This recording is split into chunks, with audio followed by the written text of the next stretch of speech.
Content is for adults only. Viewer discretion advised. If you haven't yet, hit the subscribe, like, and share.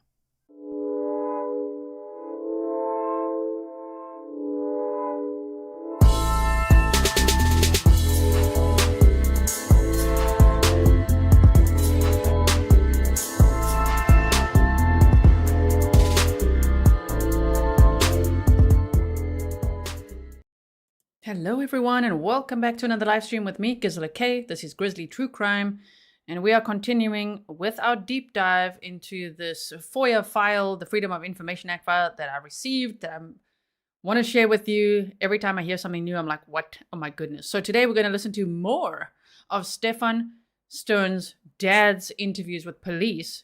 That's where I also heard him talk a little bit about him being a former police officer. Thank you to everyone who emailed me as well. Love it when you guys send me timestamps and things of exactly where you heard it on the audio. Giselle here in chat also said, Grizzly True Crime, I was listening to the sheriff deputy talking to Jennifer Soto, and he said to her, I didn't know that Christopher Sterns used to work for us a long time ago. He was talking about being a sheriff's deputy. So I believe that was at about 1 hour, 27 minutes in part 2 of Jenn Soto's audio interview. So if you want to go find it there, that is where they came from. If you don't know what I'm talking about, then you clearly weren't there with us yesterday. Sorry about that. There are some things that I can see people need to catch up on based on what people are emailing me saying, oh, did you hear those? Or did you hear that from like a short article or something? Yes, we're deep diving it. We've read all the documents together. So yes, and we're still working through some audio.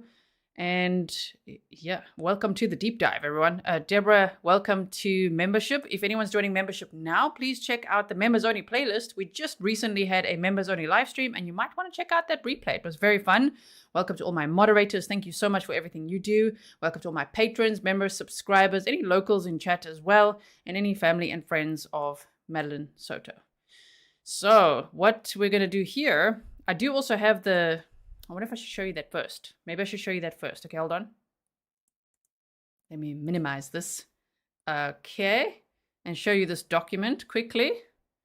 Because yesterday we had talked to, actually someone in chat said, someone in chat mentioned that in the divorce filings of Christopher and Debra Sterns from 1990 something. Okay. 95, something like that. All right, so 95 or 96, they had filed for divorce, okay? And it was Stephan Sterns' mother that filed for divorce from the father. And so people had mentioned that while we were listening to the interview and they were saying, like, we don't drink, there's no drugs in the house, like, you know, I don't know, it came across a little bit like we're better than everyone else, is what I saw some of the comments say. And I'm like, oh, so then people are like, no, you should read this because there's a little bit of interest here. So I just wanted to show it to you because then a lot of people ask me questions about it in the comments and on emails and direct messages and things. So I will just quickly show you this, all right? How do I say your name? Deb. Thank you for being a member for 1 year. Happy Grizzlyversary. And you said, love this community. Me too. Please like and share so others know we're live right now and covering this. Okay. So I wrote down page 41 actually. Let me just see what's on page 41. Oh, yeah. Debra was on disability. I initially thought, was that Chris Sterns on disability? No, it was Debra because she had some kind of foot surgery. So I was re-listening to some of Jenn Soto's interviews, and it's so interesting how Jenn and Stephan's Stephan's mom snark about each other, right, to other people, because Jenn was like, oh, she's super old and she's like heavy. I'm like, what is it? Like Jenn and Stephan's mom, they did not like each other. Patty said, do you think that maybe she may get arrested after his trial? I've seen this happen before. I don't know. I was watching True Crime with Strategic Eyes, and he was saying, no, if she has to testify against him, that means she's got immunity. And we've seen trials like that, like Daniel Aguilar and Nicole Aguilar testified against him. We've just seen Rebecca Dishman in a death penalty case testify against Sean Finnegan. Then they get a plea deal or immunity. I don't know. Do we want that? I don't know. So anyway, so we got that. And I quickly want to show you this. And then we're going to listen to the audio, okay? Yes, we're going to listen to it with our eyes. No, we're not. We'll listen to it. So here, it's a 91-page document. So it's just a snippet out of it, just in case you were interested. It says, I, Debra C. Sterns, declare I am the petitioner in the above entitled matter and am personally familiar with the facts set forth in this declaration, and if called as a witness, could and would competently testify thereto. Now, they didn't actually end up getting divorced. They I don't know what you call that, nullified. They just let it go. They didn't proceed with going through with a divorce because they'd mentioned yesterday something about separating for a little bit. And that's where whoever it was in chat, thank you for saying that, because I'm like, oh yeah, we have those papers somewhere. So thank you to Grizzly Cat for reminding me we have this. I'm like, did we read this before? Like it sounded like vaguely familiar. So thank you so much, Grizzly Cat. Chick Flicks, welcome. So they say the respondent and I, so that would be Chris and Debra Sterns. Okay, so Debra's saying the respondent and I were married on August 16th of 1980 and separated on December 22nd of 1995. There was one, now listen to the sentence. Okay, there was one child, the issue of our marriage, Stephan Michael Sterns, born April 25th, 1986, presently 9 years old. So at that time he was 9. But if you read that sentence in hindsight, just like, there's this one child, the issue of our marriage. Yeah, you don't say. Like, look at it now, shame. Well, that turned out to be true. Oh dear. Oh my goodness.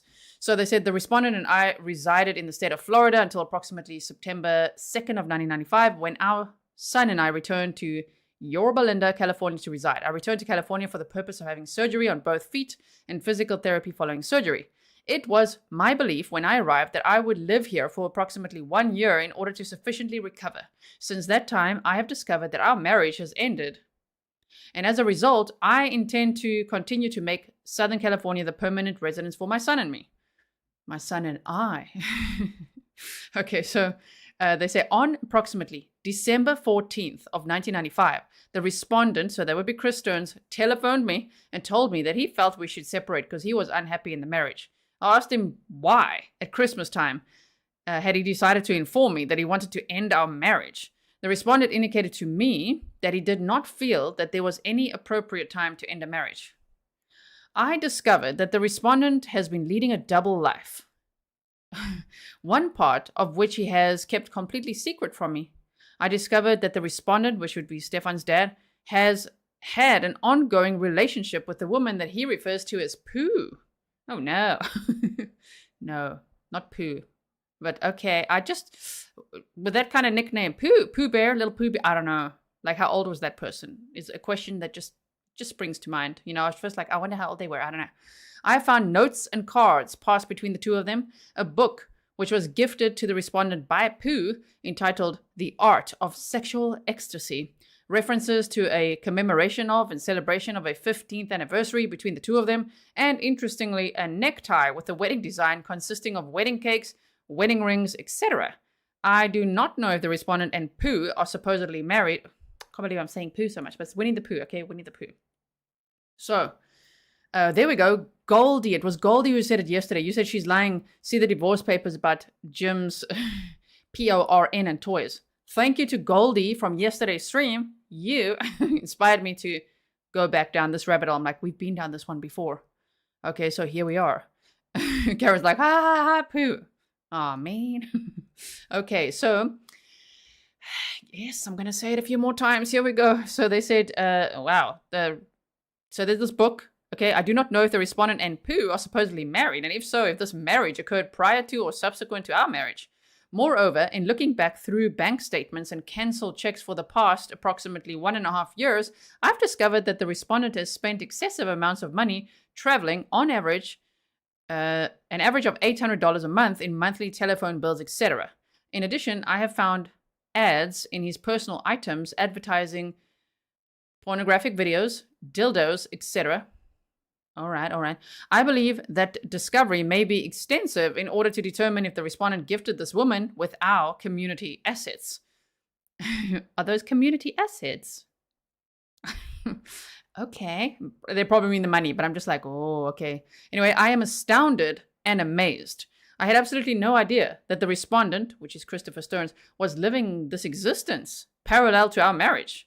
The respondent's employment has been in sales, and as a result, he's been required to travel a great deal of the time. In the last 6 months of our marriage, the respondent was gone every week, at least for one half of the week. Prior to that time, the respondent usually traveled during the week and was only at home on weekends if he came home at all. I'm presently receiving disability as my only income. I'm unable to work due to the fact that I have limited mobility and a great deal of pain as a result of foot surgery that I underwent in 1990. And so they go on with that. But really, that's what I want to read you. So what's interesting is that the dad, according to the mom, lived a double life that she had no idea. So imagine now having a son as well and being like, damn, like look at the double life he was living. Oh, my word. So I know some people do say, I've heard people say like father, like son. I'm careful with that because I don't want to compare the father to like a predator groomer like Stephan Sterns, you know what I'm saying? Like, I don't think that's fair.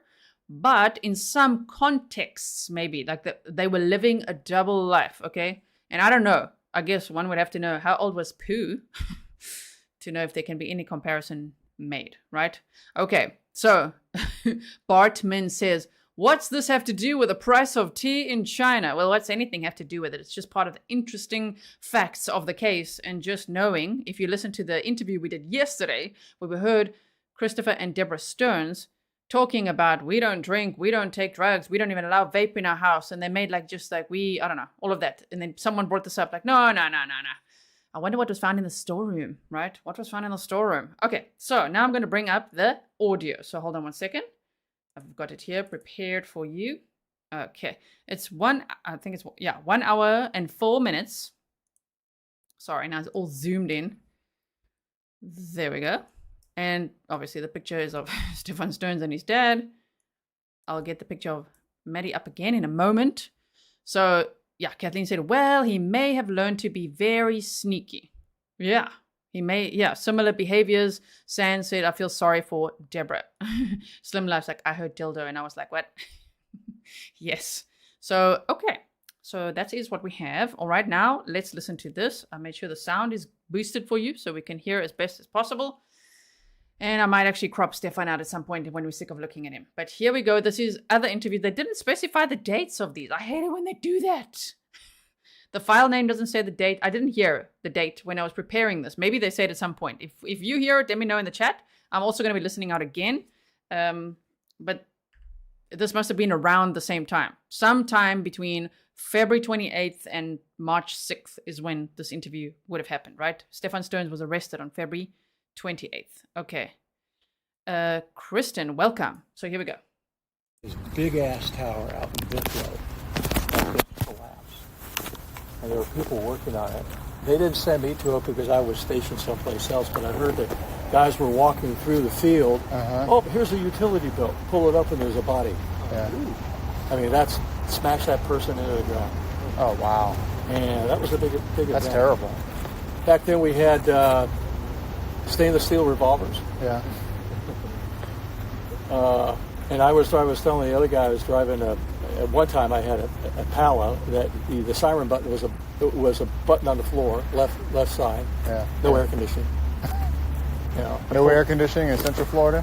Yeah. And I pulled the guy over and I clocked him, and it was just above Brewer Hill on Aloma. And he said, I said you were doing 70, and he said, no, this car won't do it 70. I said, this car does 70, and it was clocking you at 70. Gave him the ticket.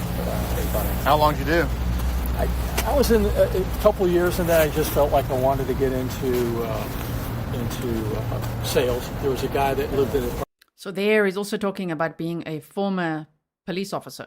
Okay. Because I was wondering, I'm like, wait, when you listen to all these files, sometimes, I don't know if you guys feel like this, because we've listened to a lot in the last couple of days, every single day, right? And then it starts like blending together, and you're like, where was that? That's why I do timestamps. It helps me too. Could be like, wait, where did we hear that again? And I can't timestamp every single moment, but I try to find the key moments, right? But there it is. Because yesterday I'm like, I did not hear that while I was preparing that file yesterday. I've heard it somewhere. Couldn't remember where, that the dad was a former cop for about 2 years. But like where? And then, thank you to everyone that emailed me, and like Giselle that said in chat, I'm like, yeah, from Madeline Soto's one. The cop mentioned it there and here as well. This is part of what I heard. So he was for about 2 years, I believe, a police officer, and then he became, he went into sales, right? And for about 20 years now, he's been into real estate. Okay. Apartment complex I lived at that worked for Stouffer Foods, and So here's the life. You know, he's on the phone. He's making hotel reservations. He's making golf reservations. He's making dinner reservations. He had a company car, and I said, I want a job like that. So I went to Atlanta and ended up getting a job with Campbell Soup, and I was in the food business for 20 years. Oh, very cool. Yeah, very nice. So obviously this is a huge deal, right? Obviously, it's changed from where it was at 3 o'clock. Yeah. So from what I'm hearing, I'm guessing this interview was very, very early on in the investigation in looking for Madeline. I don't know if at this point, because they didn't say the date, which is very annoying. Sorry about that. I like dates, times, timelines, as you know. It sounds like, because he's like, where we were at 3 o'clock and where this and this, and yeah, this is getting serious. So I don't think, I think it's just before Stephan Sterns had been arrested. So this would then be around February 28th is when I think this was, okay? Also, L. Wood, is it like L. Wood, like Legally Blonde? You said L. Wood, is this the same interview as yesterday, or is he on his own? He's on his own this time, okay? Yesterday's one we listened to was from March 6th, so it would have been later. This would have been from about a week before, and I think it's around the time Stephan Sterns got arrested based on what they say. And so I'll correct myself as I go along, if we find other dates and things, but he's alone, okay? Throughout our investigation, we came up with, obviously you live down in North Fort? Yes, sir. Okay. And I'm just going to shoot you straight out of respect for you and everything else. Appreciate it. There's a storage unit down there. Yeah, I have a storage unit. You have a storage unit.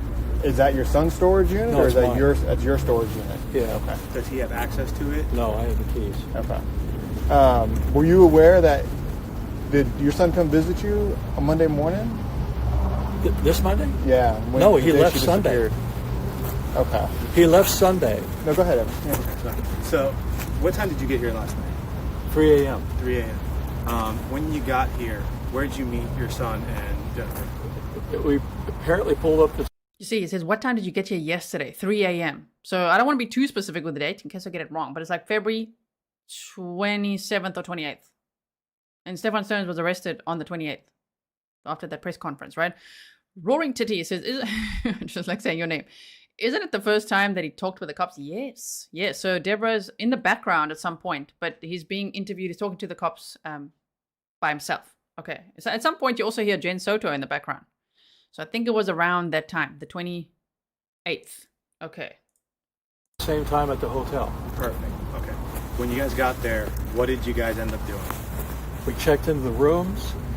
They had 239. I had 203. Opposite ends of the building. I brought my stuff up, went over and said goodnight, and then hit the sack. After you guys went to your separate ways, when's the next time you talked to Stephan?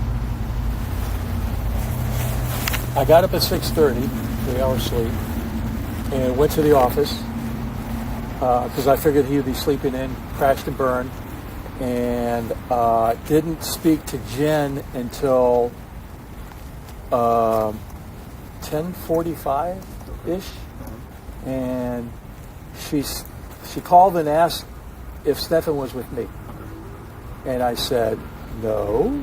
Why? Well, he's not here. Oh, we'll go down the lobby and see if he's down there. How long has he been gone? 25 minutes. Okay. I said, go check the lobby. And then I started to think about it, called her back, and I said, do you have the keys? No, I don't have the keys. So then she said, well, they just called and they're going to be out here within the hour. I said, oh, shit. So I drove out there. So it's probably out to the hotel because I was at my office. Oh, okay. Over off. So some of the things that he says sound similar, okay? Because I was like, what? Haven't you heard this? We've heard it a week later, because this would be then February 28th. So on March 6th, he also talked about some of these things. So if you feel like this is like deja vu, or it sounds familiar, or if you've heard it before, yeah, he talks about some of the same things, but there's also differences. And we know because he swears and he's alone. I'm like, it's a different file. Okay, so let's keep going. Of Westwood. And I just grabbed my stuff and said, I'm going to go out there in case you guys showed up. I wanted to be there. So he hadn't showed up by the time I got there, and about 30 minutes later, he finally showed up, and I read him the fucking riot act. Did he tell you where he was? Well, he had an energy drink in his hand. He said he got lost, you know, on the back roads. Hell, I got lost, and I had a QPS. And I said, no, this isn't the right exit. I had to do a U-turn. I always get messed up over there. Okay, so like my partner said, we're not here to waste your time. You've been in this line of work before. Did he tell you he was in Northport today? I'm assuming he didn't, based on your reaction. Listen, the silence. Listen to the silence of how shocked the dad is. Like, did you realize he was in Northport today? And he's like, what? Yeah, because the first night, 26th, going into the 27th, Stephan took Jenn's car and went back out to the St. Cloud area, and the cadaver dogs later alerted to Jenn's car for, signs of decomposition, right? Okay, so he must have gone back to the area where he had placed Madeline's body, right? So I don't know if he went there to retrieve something that he'd left there, or if he went there to move her body, or to cover her up more, or to just check on what he'd done, or whatever it is. But the next night, when he was at that hotel, and the dad actually drove through from Northport to meet Jenn and Stephan at the hotel, Stephan took Jenn's car and he drove to Northport. And he was apparently trying to get to the storage room. And it was reported initially we've gone through a lot of documents. In some of the initial documents, they said they don't think that he'd actually gotten into the storeroom, but the dad said later, well, he found a hard drive there that actually did belong to Stephan, so he thinks he did. And it seems like, based on all the documents we've now read, that it seems like Stephan had actually gone to Northport because the police had his phone at the time. Remember, they took it on the 27th. And so he had gone there to try to access some of his, cloud accounts, Google accounts, to actually wipe them from the evidence that he had on them. So he's trying to connect to his parents' Wi-Fi. Obviously, he wanted to get in the house, but he couldn't get in the house. And so, because his mom said that the dad locked down the house whenever the dad wasn't home, right? But the mom said it was at something like 3 a.m, the dogs just all stood up on high alert, and she was like, oh my word, what is happening? So he may have tried to get in the house, or he may have just been somewhere outside there, right?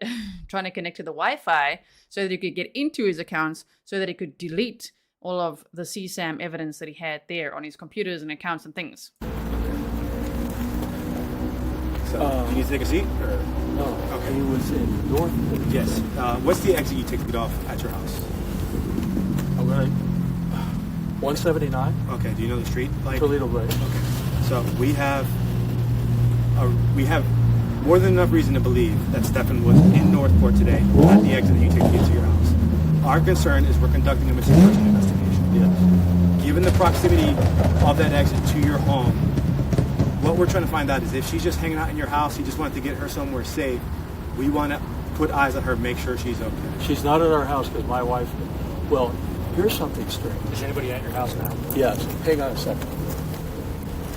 We raise standard poodles. Say it again. We raise standard poodles. Oh, okay. Poodle. And they all... Okay. Except they went on full fucking alert. House, Yes. throughout this period of time. At what time you think That's that what I was? thought. Okay. What time did the dogs go full alert last night?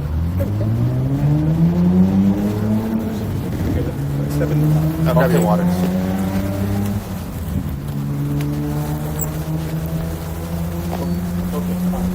You see, he's like, we raise standard poodles. If you didn't know, they breed or raise standard poodles, okay? The mom's got it on her Facebook page. The Facebook pages are still up there if you want to see the types of poodles, right? And so they're also saying that's why there may be blood in the vehicle, in the dad's vehicle that the dad took, because I was wondering myself, why is there, it looks like blood spatter in places, and they said it's from, I think it's called docking their tails or something, go to the vet and doing all that. Oh my word. That sounds painful, okay? And so that could be what that's from. So the dad talks about that. Now, he's asking, because Debra's somewhere there in the background, what time were the dogs on high alert? To figure out, wait, does that mean that he was there? So, yeah, at this point, I think the dad's also like, oh, this guy's just lying so much, oh my word. 319. 3:19 a.m.? Yeah. Okay. Do you guys have ring cameras, any kind of security cameras on the property? So we locked the door, and the door has a keypad, but when I left last night, it wasn't flashing. And that keypad, the battery's been in that thing for 4 years. So I called last night and I said, hey, that keypad doesn't seem to be working. it's not working right. So if you go out the garage, or you need to come back in through the garage with the remote control. But she said the dogs went full alert at 3:19. We were at the hotel at 3 o'clock, so there's no way he could have been in Northport. How big is your property down there? Quarter acre. Okay. So we've been in communication with some law enforcement down there, kind of working some leads. Would it be all right if we send someone to go talk to your wife? Yeah. Okay. I'll coordinate that. So she's home now. Right? Yeah, so we're working a missing person investigation currently, Well, let me give her a heads up because it's going to be noisy. Okay. We got 5 standard poodles. How is your property out there? Is it like a neighborhood? Do you guys have... No, it's on standard lines. Okay. Standard lots. Yeah. So no Is it woods gated? or- So they're talking about going to that storeroom now, right? We've actually looked at that a bit on Map Time before. So if you missed that, there's a lot of content on the playlist for you to catch up on, because we generally, I mean, you know, we're not just like chatting over here, right? I make comments in between, but we're like, there's so much evidence that has come out in this case. It's unbelievable. And we covered it since the first day when Maddie was missing, and we were sharing the flyers and just hoping she'd be found. And then it's like, oh my word, the press conference, and then being like, wow, when we learned that actually they believe that Madeline was deceased in the vehicle. Oh my goodness. And then they were looking for tips and saying, look for this Lincoln, this car. And then the next minute it's like Stephan Sterns arrested. I mean, that was shocking. So there's a lot to catch up on the playlist. If you haven't been following, I hope you will, because we've done presentations and deep dives and timelines. I've made videos for you as well, which just like is a good overview of the timeline. Of course, now with more and more documents, the timeline needs to be updated. Thank you to everyone who's sending me timelines. It's a couple of Grizzly sending me spreadsheets. Yes, not just one, a few of you. That's so sweet. Thank you so much. Kathleen said tail docking is illegal in South Africa. Thankfully. I mean, it sounds terrible. Oh my goodness. What? Is it gated? No, it's on standard lines. It's just, no. Our backyard's gated. They're going to come over and want to search a house for, apparently, can I tell them? Yeah. Apparently, Stephan made a trip down to Northport last night. Or this morning, I should say. I have no idea. But there's a storage unit, but he wouldn't have access to the keys to the storage unit because I have the only key to it. And that would have been locked in my car, and he would have had to come in my room, which he didn't have a key to get into it. He doesn't have a key. He took Jenn's key. Storage room. It's in my console. Can she check and make sure the key's there? What? Well, is the key in the basket? Well, go look at the key in the basket. The key in the console is in this car that you're driving up? Hang on a second. What? You said the key in the console is in this My car? Yeah, it's only one key. This car out here? Yeah. Do I need to go look? Yeah, let's go see if it's in there. Yes, she can look for the key in the house. We can look for the key in the car. Okay, so as I said, this audio clip I have today is 1 hour and 4 minutes. Why are humans like this? Does anyone know what Jennifer was doing? We've done a deep dive on the timeline, so we've discussed it throughout these live streams. So that's why I say, if you wonder about questions like this, I've generally timestamped things for you, but just an overview.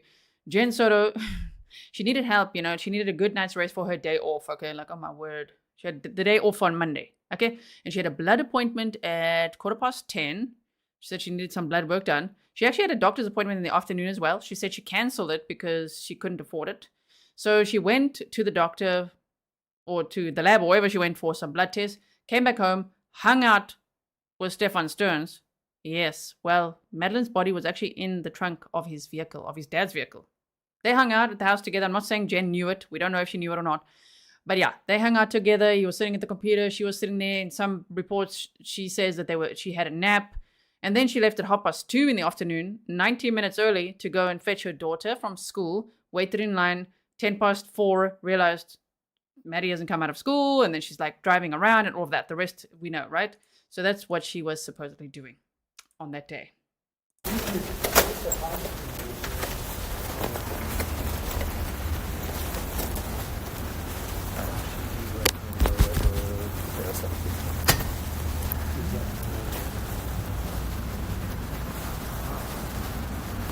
We were wondering if he had a hospital.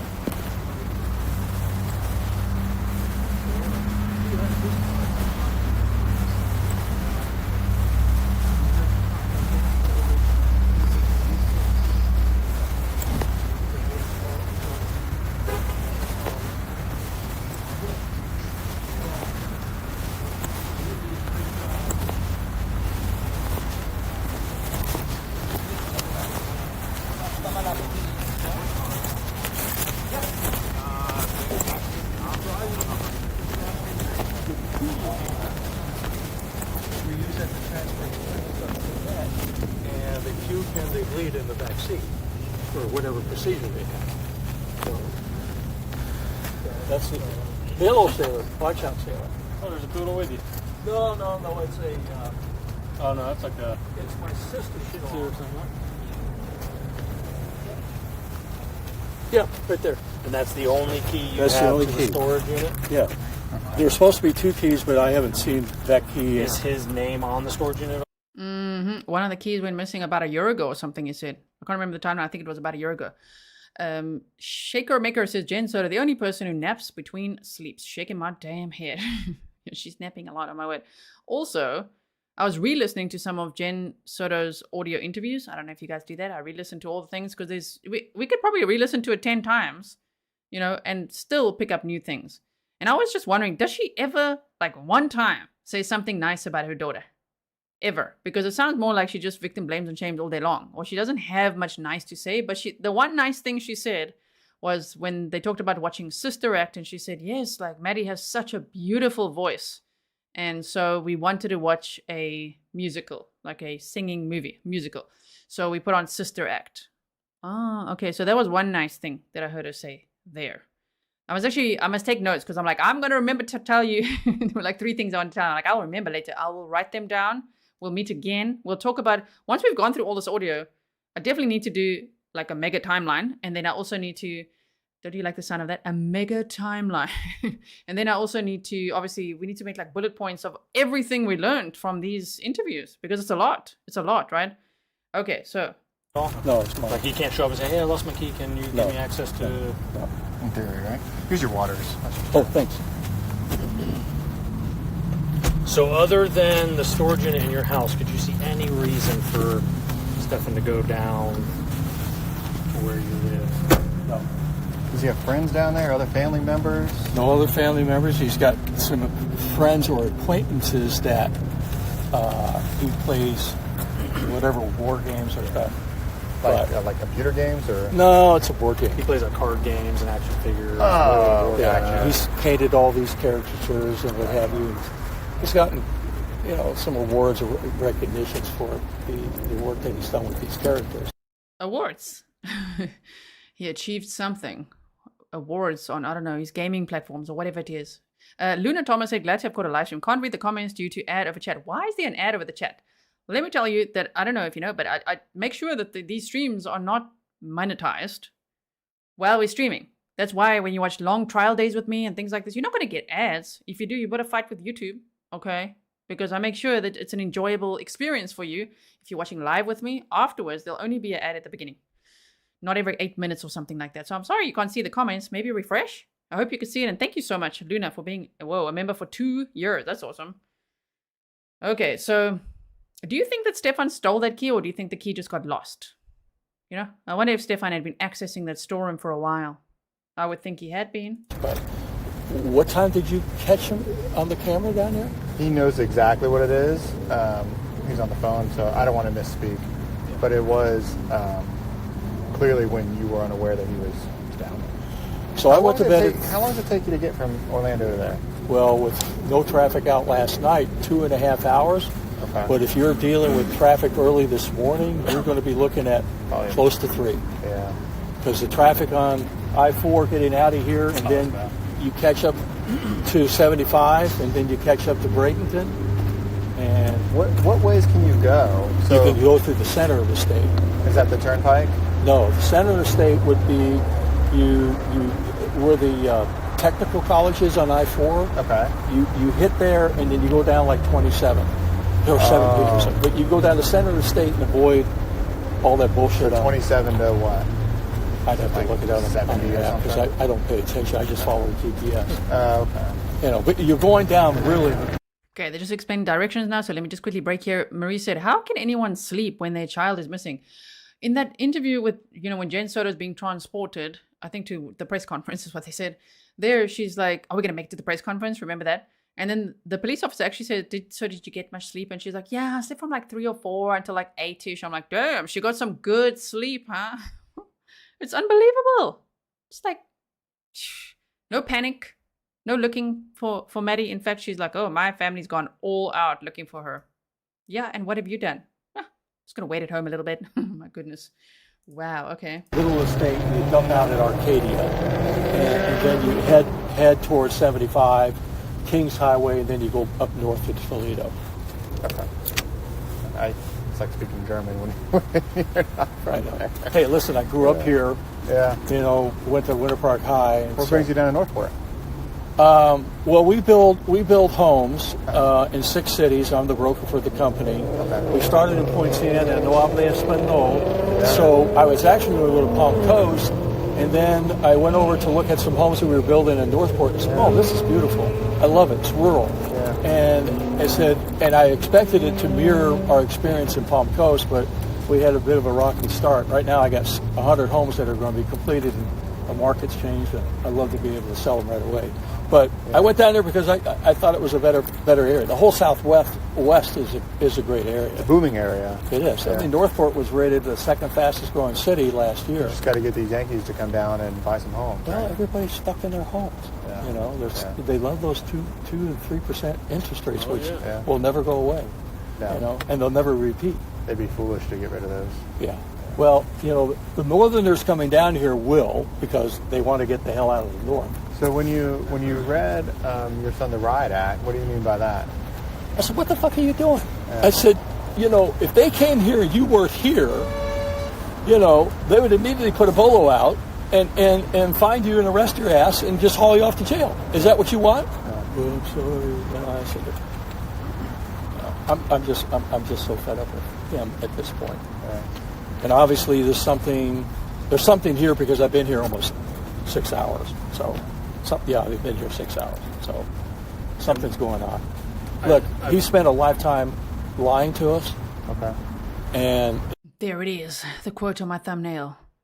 He spent a lifetime lying to us. Well, okay, yeah, well, that makes sense. At first it sounds like the dad's like, what? He's lying? What? No, he's like, he spent a lifetime lying to us. Ah, okay. it's just never gotten better. And he fed me some bullshit the other day. And before I left the house the other night, I turned to my wife and I said, do we really know Stephan? Can we honestly say we really know him? Yeah. And she got really kind of defensive a little bit. I said, I'm not saying that he did something, but can we honestly say we really know him? So the other day. Well, when I left yesterday, when I left last night, I said, hey, I turned to her, I said, do we really know him? Is he capable of doing something harmful to her? Why would you suspect that? Because some inconsistencies of phone calls he had with me didn't add up, okay? So I'll give you the sequence. He calls me mid-afternoon, 3-ish, maybe 3:45 or something, and say, I just had a flat tire. Okay, how the fuck did you get a flat tire? You just drove over to Kissimmee. You took her, maybe you're running an errand, but where would you have gone to get a flat tire? The tire was so flat, he drove on it and ran the is that Jenn? Could be. Yeah, we were finishing up. He ran the rubber right off the wheel. Yeah. So he had to travel a good distance to do that. And then he pulled into a shopping center, and I said, was the donut in there? Yeah, swapped it out and almost crushed my thumb. I said, okay. Do you know what shopping center he changed his tire? No. Or where he picked up the flat or anything? I have no idea. So This then, was Monday, just to confirm. yeah, Monday afternoon. Do we want to talk someplace else? We can, yeah. You Yeah. want to put... Wow, so it sounds like Stephan told his dad, then he pulled into like a shopping area, and then changed the tire. Nah, bro, you were out there, Hickory Tree Drive, where somebody saw you. Okay, so somebody said, sorry, I'm trying to find your comment, but you asked, what's the significance of the storage unit? I guess that everybody thought that, the dad especially drove through for 2.5 hours from Northport, Florida to Kissimmee to be with Jenn and Stephan and support them and see if they needed anything and, to help find Maddie. And then the dad finds out he went to Northport, Florida? Oh my goodness. So what was he doing? And it's significant of what Stephan Sterns was up to because the night before he had revisited the area where Maddie's body was. So who knows what he was really up to all these nights when he was taking Jenn's car and driving around, cruising. But it sounds like he was trying to access that storeroom. Eventually, they found a hard drive in that storeroom with 35,000 pictures of child SA material on it. Okay, so that's the significance. He was hiding his dirty little secrets in there, which got him big time arrested and charged with over 60 counts of CSAM. Okay, so that would be the significance there, knowing that, well, he was there and he was outside his home apparently as well because the dogs were on high alert. I mean, that could have been anything else as well, but it seems like he went there. And it's odd to go in the middle of the night and drive all the way there when his dad literally drove through to support him. Very, very suspicious, right? Oh my goodness. Okay, so. Jen in the truck. Jen, you mind sitting in the truck for a little bit while we finish talking to... In the trunk? Yeah, that's fine. Or wherever you're comfortable. You can sit in the Lincoln or whatever you guys... How long are we going to be? 10 or 2 more minutes. Yeah. And we're done. Could be more. It's been a while already, and I apologize. That's fine. All right, take them out. So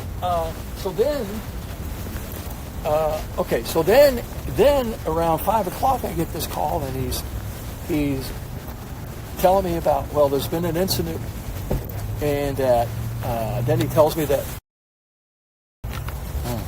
he dropped her off. And I said, well, tell me what you mean by that. And he said, well, I dropped her off. She doesn't want to be seen being dropped at school because you're not driving a cool enough car. Oh, okay, so you're not driving a Lamborghini, you can't drop her off. So let's go. Okay, dropped her up the block off. He said he watched her through the rearview mirror, walked towards school, and then he left. And I said, okay. And so now you're finding out when you went to pick her up that she wasn't there.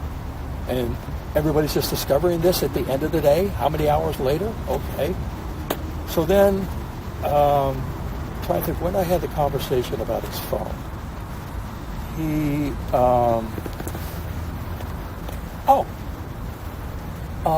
So I said, okay, well, they're going to want to know where your whereabouts were because you're the last person that saw her, so they're going to want to know. I said, did you have your phone with you? No. Why would you have your phone? I just forgot it.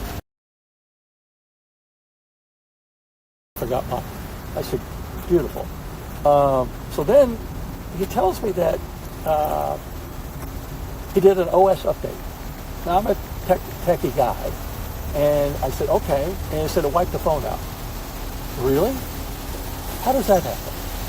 It's an OS update. It's automatic. You say yes, and that's it. It updates, and then it reboots. It doesn't reset.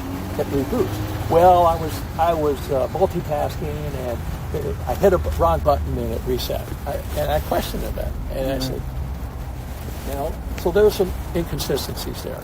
So why would that phone be wiped out? And I asked him last night, when you guys wanted the phone, I said, is there any reason why you wouldn't want to give him the phone? No, I don't think so. I said, okay, give him the phone. Yeah. So I don't know. Is there something on the phone?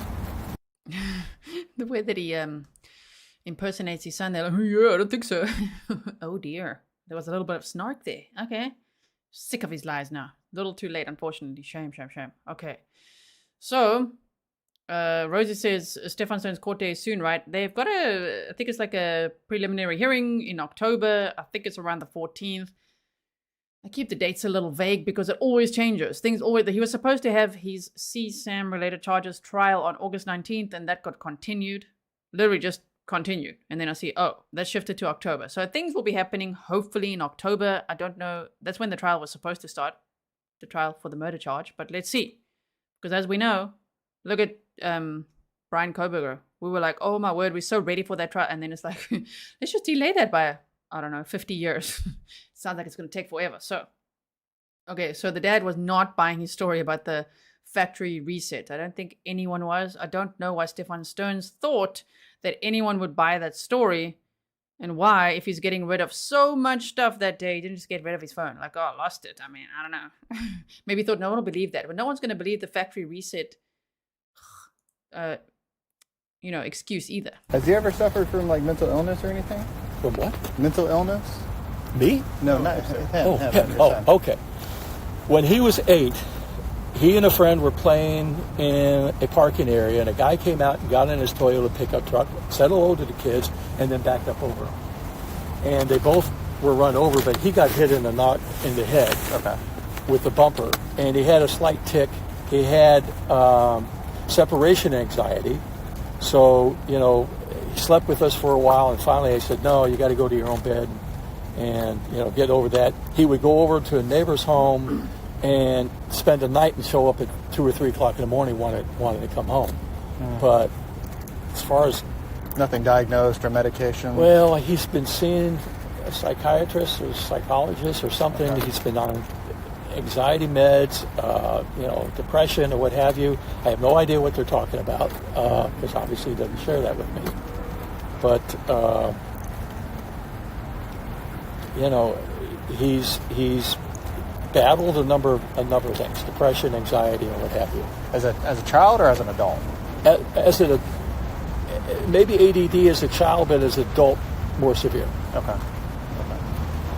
Was he and able he to suffers from sleep apnea. Was he able to complete school? I don't know if he suffers from sleep apnea. I'm not trying to discredit what the dad's saying. I think that's what Stephan told him. But many people that actually suffer from sleep apnea have emailed me and they say that's total BS, how they're describing it, right? So the separation anxiety is very interesting to me because, I mean, firstly, you can hear that Stephan Sterns climbed into his parents' bed, and I don't know up to what age. That would be interesting to know, because they say a few years, but until what age exactly? Okay, interesting. Based on what he went on to do, like the, you know, not age appropriate things. Okay, so there's that. And then the separation anxiety, because Jenn said that, and okay, firstly, Debra said that her son, Stephan, would be on FaceTime all the time. Literally all the time, connected to Jenn and Maddie all the time. Okay, so that, them seeing that, and Jenn also saying, well, sometimes, you know, we would just be connected on FaceTime and I'd be like chilling or just sitting there on the computer, or he'd be on the computer, like at his parents' house, and they'd just be connected on FaceTime. So imagine for a moment, let's speculate, the profile of someone, the criminal profile of someone like Stephan Sterns, being an S offender. Is that censored enough for YouTube? I hope so. And a groomer, predator, all of that goes together. And a stalker, or someone with separation anxiety. And his parents said he's like gets hyper-focused and super obsessive over things.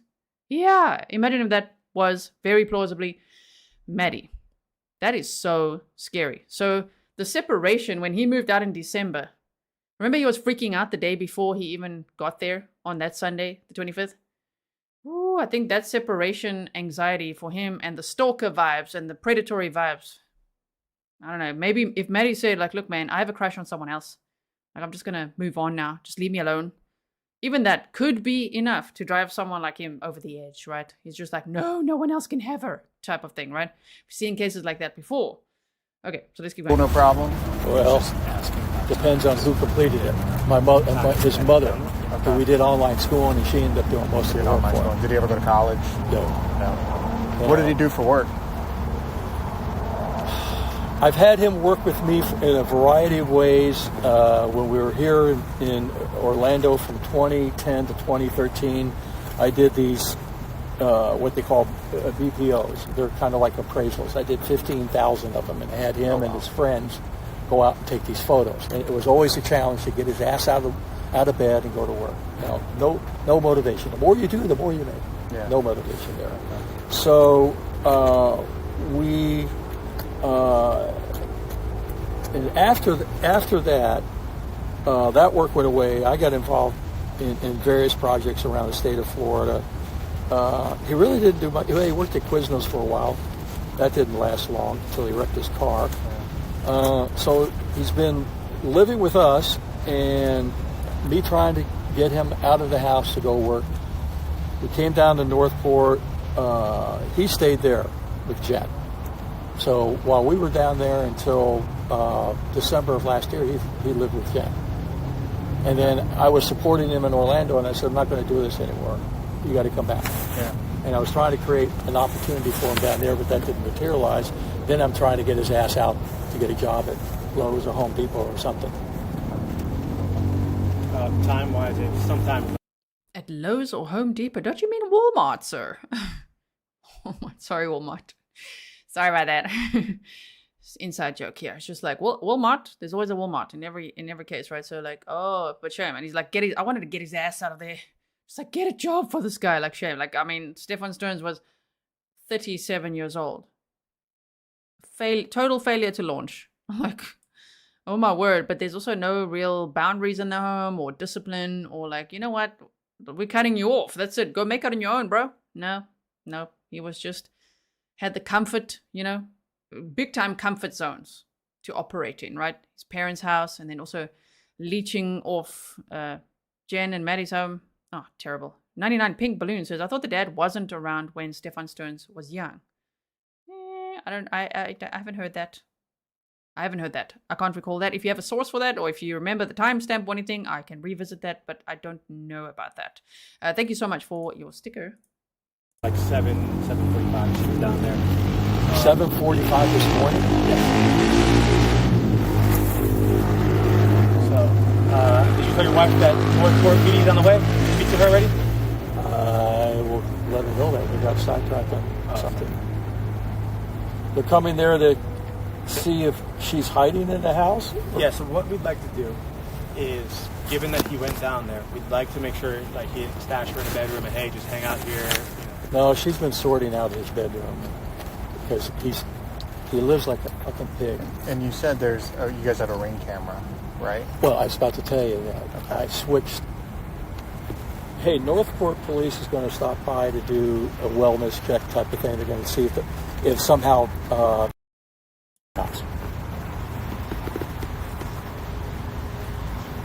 It's like he lives like an effing pig, is what he said. I'm like, damn.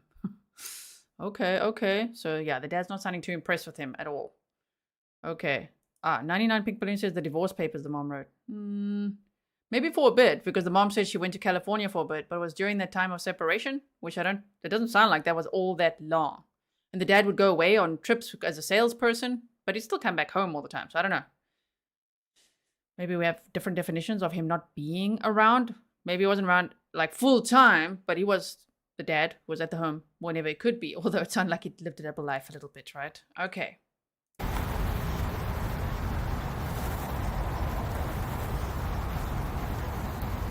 Back around the house yelling her name. And just, that motherfucker, you know what stopped him from getting in the house? He didn't have a garage door opener. The front door lock is not working well. Yep. And I had put the lock on the slider. Okay. He couldn't get in. All right. So I'm with the. She just called him a mofo. That's Debra in the background. That mother fluffer, she said. He couldn't even get. She's very upset. And that is what they said in those police reports we've read before. Remember, we've gone over all the documents that I received directly from the Osceola County Sheriff's Office and the Kissimmee Police Department. So about 2 streams ago, we went over all of them. But I mean, if you add them all together, we would be there all day. And a lot is repeated, right? Repeated paragraphs, same narrative, maybe different police officers signing or something. But what I did was I read all of it, highlighted it, and brought you all the highlights. So we went over that, okay? So do you remember when we read about that? Like with the mom being so distraught, and then she was freaking out at some point, saying that she found we went over that about a month ago, a doll torso in Stephan's room. I mean, what? Oh my goodness. Okay, so if you missed that, let's just go a few seconds back here. Police is going to stop by to do a wellness check type of thing. They're going to see if somehow.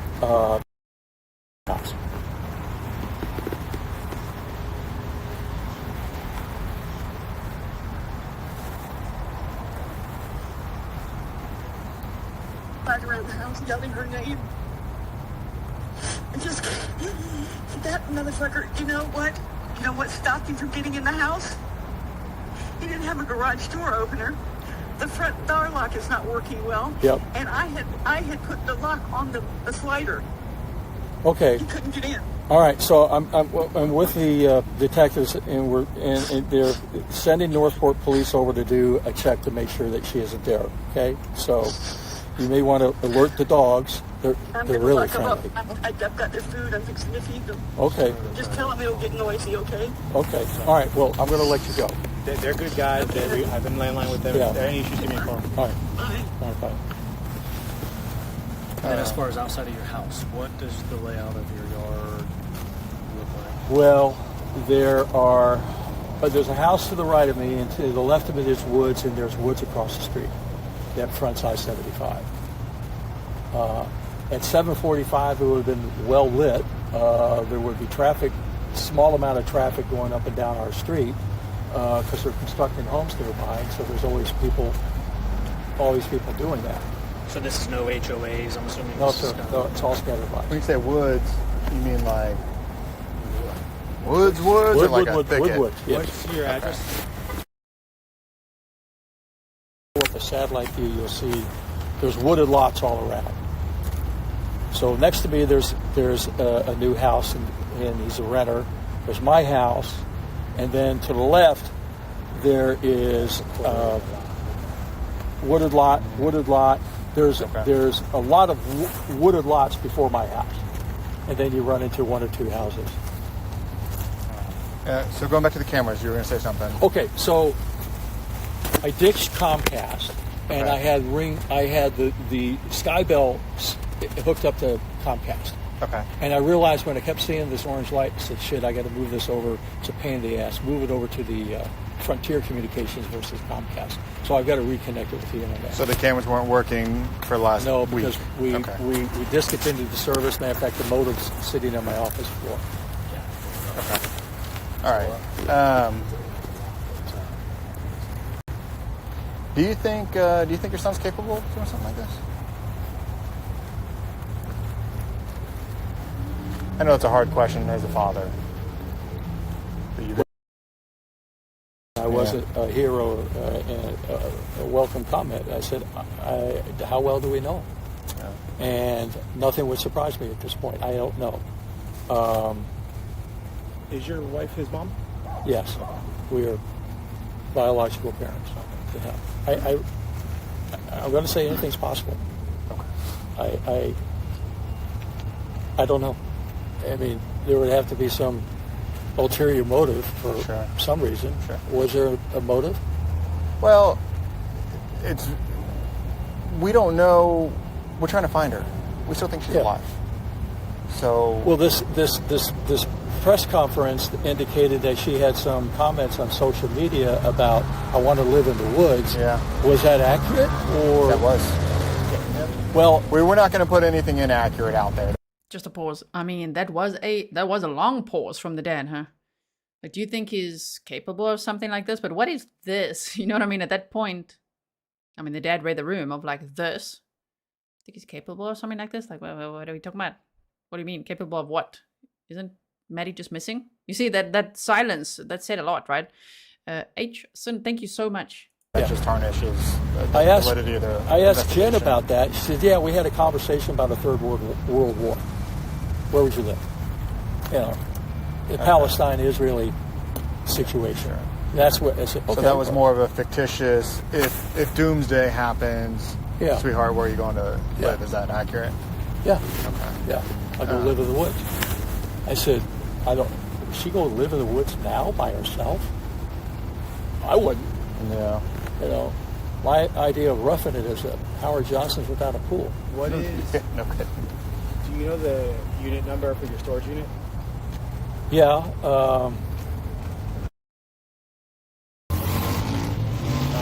Because obviously you see the scope of what we're doing. At some point, we may want to get that storage unit as well. I was there a couple of weeks ago pulling out some tax boxes.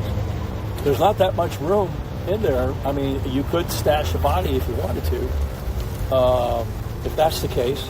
But like I said, as far as I know, I have the only key. I don't know if there were 2 keys issued, and I haven't seen the other key for well over a year or so. Is there a chance that he has that key? Yeah, I would say There's always a chance, There right? could be a chance because he's stolen from us, Okay. and why he would want it is beyond me, because all his stuff is that he has, guitar or what have you, is stuck in the very back, and he didn't want that. But I've ended up trying to clean out our garage, and I stuck all the other stuff there, and he wouldn't like that. Nor would I think he would spend the time to pull shit out of there to get it. What did he think about? My impression is that he loves the shit out of her, Yeah. you know, and he was. Damn. What did you think about, obviously Maddie's name is redacted. What did Stephan think about Maddie? The dad's like, my impression is that he loved the shit out of her. He abused her.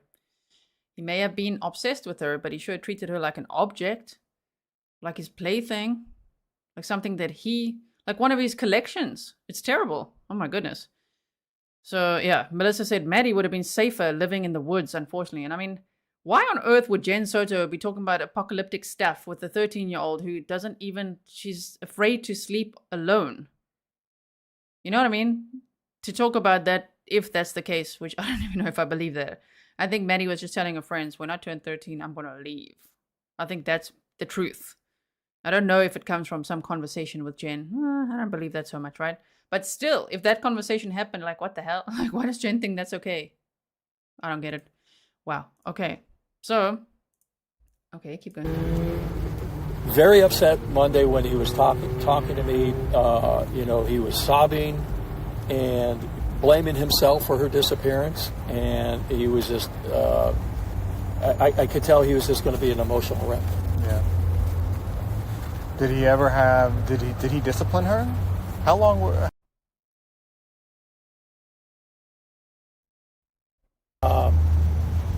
It's hearsay.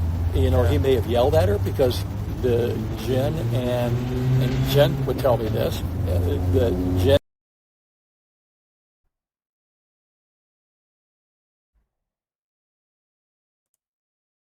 Of course, some parts are redacted. That's why it goes silent. If you didn't know what's happening, right? Let me quickly say this while we're waiting here. Kathleen said he probably would not stop talking about her as he was so obsessed. And the parents seem to, I don't know if they didn't pick up on it or what they thought of it, but with Stephan Sterns' mother being able to say, oh yeah, Maddie started her period when she was 11. Like, it's TMI. Like, why does she know that? You know, and I think it's because Stephan must have spoken about Maddie all the time. And I think he believed that she belonged to him. He had access to her from when she was 7 or 8 years old, started abusing her already around the age of 8 based on evidence they found on his phone. Isn't that is so sad? I mean, 8, and then she had just turned 13, and I would speculate that at that point she was like seriously, I've had enough, especially because of the separation, the time apart. Maybe she realized, oh my word, it's so nice without him. And she had a crush on a boy at school. You know, that was also kind of new to be like, oh my word, she's telling all her friends she has a crush on this guy at school. And so I think she wanted to move on. I think she felt quite free. So when she said on Saturday, are you coming over tomorrow? Apparently she had called Stephan saying, are you coming over tomorrow? And he said yes. And then she said to her friend, she's having a meltdown and needs help. And the friend didn't see the message till later. So she only messaged her on Sunday and said, are you okay? And she said, oh, I'm fine. I think that freak out is knowing he's coming over. I don't think it's like, please, can you come over tomorrow? It could be, if you look at it, maybe she was very afraid of Jenn. I don't know. You know, it sounded like her and Jenn fought a lot. That's what Maddie said to her friends. They said she never complained about Stephan. She complained a lot about Jenn and that relationship, right?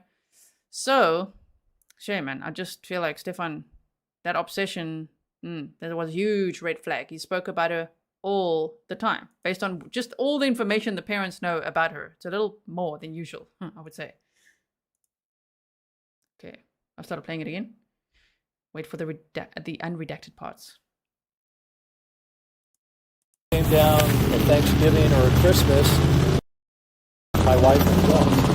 Slept with who? My wife and the dogs. And the dogs. Yeah. And during those times, was their relationship seemingly normal? Yeah. I mean, they secluded themselves in Stephan's room, the three of them. And then Jenn. Okay. And they would spend the bulk of their time there, times and play with the dogs. They would bring Sailor with them. Okay. And would go into the bedroom and maybe read a book or watch a movie together, hang out. Okay. And nothing, I mean, you were a cop for years. Nothing you noticed that would be alarming? I didn't notice anything out of the ordinary. Okay. So then just going back to the storage unit, obviously they're going to go to the house and check in the near future. Do you have any issues with us checking out your storage? Your code with you this morning to access the property. the storage property. Your keypad code. I have Northport PD in front of your storage unit. I know we're in a kind of a weird situation. Are you all right if they end up breaking the lock to get in there to make sure? Yeah. Okay. So, Alex, I don't He just asked, I just heard it, he just asked Mr. Sterns if he was okay with us breaking that lock. How do they know access to keypad? He told him we were here. How do they know access to We're working with management down there. He said yes. Are you okay with that? And this is Just make statewide sure you guys news. do yours. This Please is are huge search news. for it. Yep. So a lot of people are going above and beyond Okay. helping us. Let me go downstairs. I didn't even know he had the key. Okay. Okay, so they're still talking about the storeroom there. Midnight Crime File says, I also think Maddie was pregnant because why would Stephan be anxious? Honestly, it can literally be with a person like that that's so obsessed. He's got his obsessions, he's got his collections, he's obsessed with Maddie, right? It could be just her saying, I have a crush on someone else. Like, I'm done with you. You know, never ever touch me again, or I will tell on you. It could be like that. It could send someone like that completely over the edge. So you have to kind of think of it, I'm speculating, but as a stalker profile.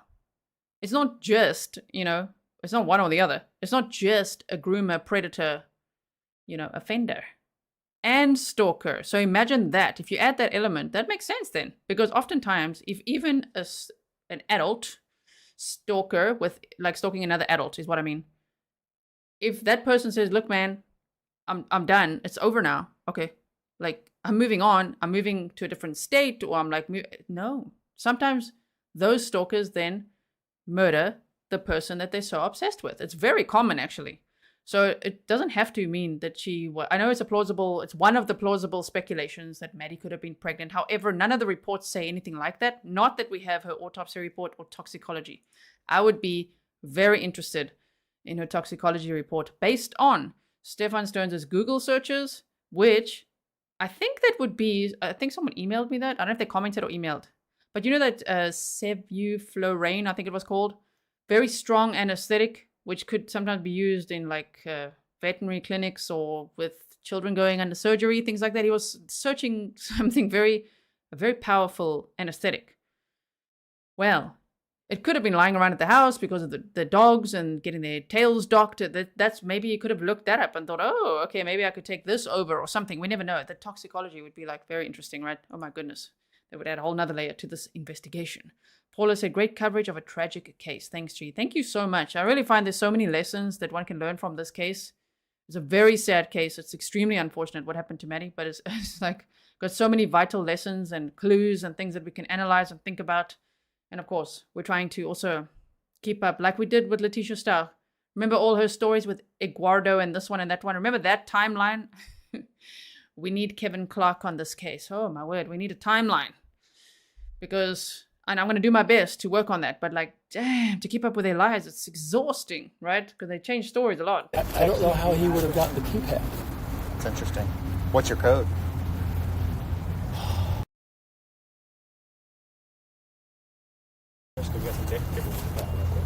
Sure. What do you want to do?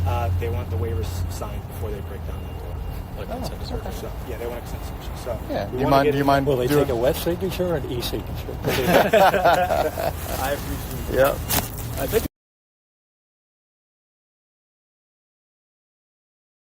you paid, your code was entered to enter the property this morning. And what time was that at? 9. 9. So 9. And your wife, by chance, wouldn't have went to the storage room? She wouldn't even know where it is. And Jenn was with you this whole time, right? So Well, wait. When I don't know where Jen was until she called me at 11, okay, Jenn- at 11. and she said, "Hey, Stephan's not here. Is he with you?" Okay. So then he made up this story of getting lost and whatever. So there we go.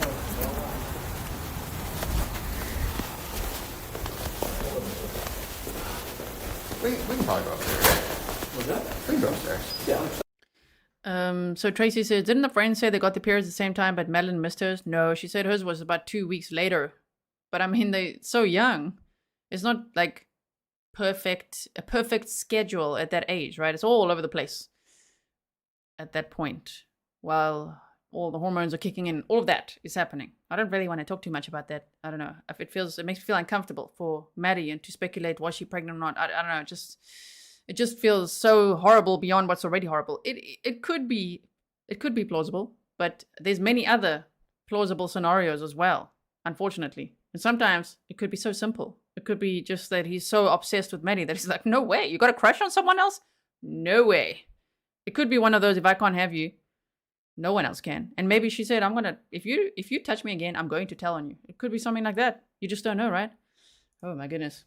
We'll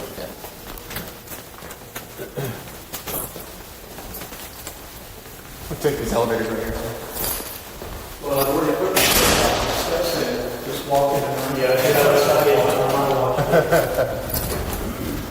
was like 8,900, and I said, well, if I keep walking, I'll hit my 10,000 steps for the day. Was this the sheriff's office? There's no way this was the sheriff's office. When you No, worked here. it was just opening up. Down on 33rd is where you guys were at it? Yeah. Who was the sheriff? Mel Coleman. No. Okay. I think we got his picture on the wall. You'll have to Google it. I would. Well, we have his pictures. We have shrines of past sheriffs all over. I'm sure we'll see him. He was a good guy. He was kind of, I guess, revolutionary back then, young guy and what have you. Yeah. But, Just so you know, we've got about 32 minutes left to listen to. Mama T says, thank you for your deep dive. You are amazing. You say what I'm thinking. Love it. Thank you so much. A lot of people say that. That's nice that we all think kind of alike. Of course, it's not a cult, okay? We don't have to think the same. We can agree to disagree. We can have differing opinions entirely. All opinions are welcome. It's just nice when we follow the evidence. We read all the documents. We watch all the police videos we can. Like, Stephan I was like, oh no, they're going to send us that body cam again with this FOIA request of Stephan Sterns in the back of that freaking police vehicle. I don't want to see it again. But all the audio files and everything, once we study this case together like we do as a community, it's always nice to see, what are we all thinking? What do you guys feel? It's great to have a community, right? So thank you all for being here. If you're not yet part of the community, hit the subscribe button, become a Grizzly. That's all you got to do. Thank you for being here. Okay, so we've got another 32 minutes or so left. what was the pay back then? I think I was making $800 a month. Tell me about it. Yeah, but back then that was a good job, right? Well, it was fun. I tell you what, once you get it in your blood, you never let it go. So I was moving from Campbell Soup from Jacksonville to Orlando. Am I going to be able to get back there? I'll go there. Yeah. And I'm taking this truck back Sunday evening, and I've got to be at the office in Jacksonville to take somebody on a ride along. Yeah. Monday morning. Hey, Evan, we'll just hang out here, because he doesn't have a proxy. Okay. So I pull up 436, 1792 in Casper. It was a green pickup truck. I'm driving this stupid Pepsi rental truck. And as I'm approaching the intersection, this guy is weaving. And so we pull through the intersection, and this guy's weaving. And then I notice up ahead the guy's riding this bicycle. And this guy pulls over, and it's like, fuck, he's going to hit this guy. Oh, no. He hit him. Sent him flying. I went running up to I drove up to him, and he pulled into the ABC liquor lot for whatever reason, and turned around and looked at me and said, thank you very much. I got your face. I've got your license plate. I got on the payphone, because that's what you did back then, and called out of my police department and said, told him what happened. I said, I think he's going to be heading eastbound on I-4. They came up. Hey, Evan, is that remote right there? Can we turn this thing off? Yeah. And so, Alamo PD came up, took the report, as I'm talking to him, we get a video alert because they got the guy. Now they got me to identify it. I didn't get out of there until midnight. And I get outside of Jacksonville, not far from my exit, and the car stops. Yeah. I'm now stuck on 95 at 3 a.m. I've got to be at the office at 7 a.m. And these sailors coming back picked me up and took me to my apartment.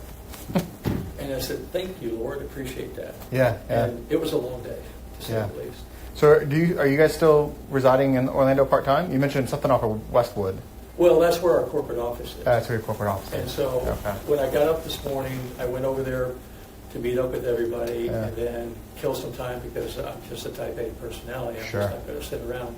Sure. That's where Stephan gets that line he says so much, right? I don't think Stephan is a type A personality.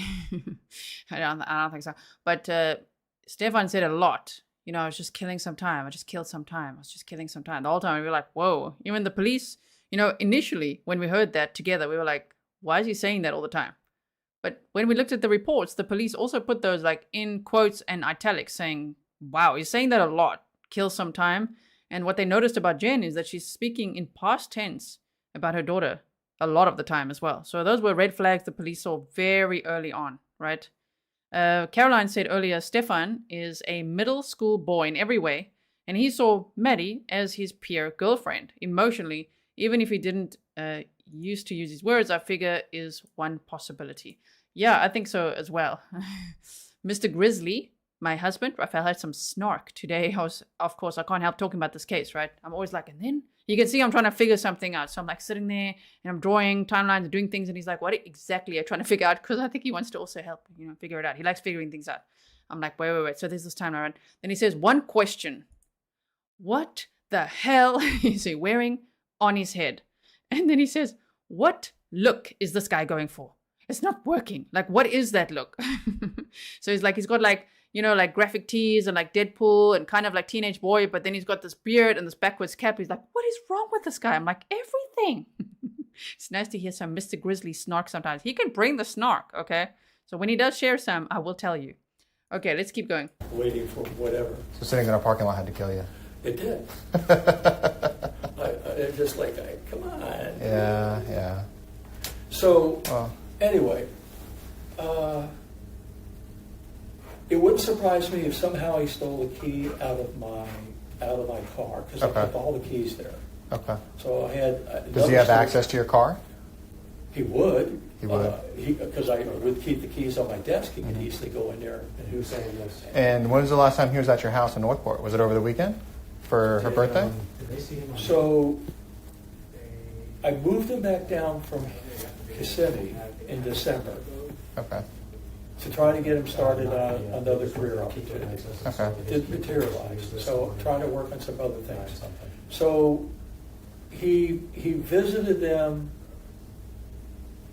He lied to me about this. He visited them maybe 6 weeks ago, maybe a month ago. Visited who? I'm sorry. Jenn. Okay.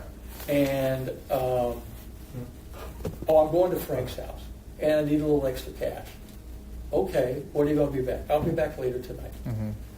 So I get an alert that toll booth charge. On E-Pass, I get an alert. I go, motherfucker. Call him up and said, how's Kissimmee? Yeah. So he lied to me about what he was doing. Yeah. But he was in Orlando until 3 o'clock, maybe Sunday, and then he left because I told him he had to take care of his room, clean the mess out of there before he could go. Yeah. So he did that, and he got up there at 6:30 or something. So I was kind of overhearing their conversation. Would it be safe to say and accurate that your son had no rights to this storage unit at all?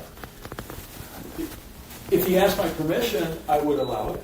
Did he ever ask you permission? No. Okay. And again, like I said, I've been missing this key for how long have I had this? I've had this key for maybe 18 months. Okay. So was he staying with you kind of in Northport? Yeah. But up until now. I moved him back in December because I couldn't afford to. Okay, so from December to today, essentially. Yeah. Okay. All right. Where was he staying up here with Jenn? Yeah. Okay. I just realized we just let Jenn downstairs. She had the key to your truck? No. Okay. Well, I guess we won't be too long.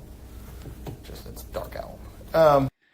99 Balloons is saying, did you see the surveillance system on the shelf in the storage unit? So I did look at it, yes, and we will have some live streams as well.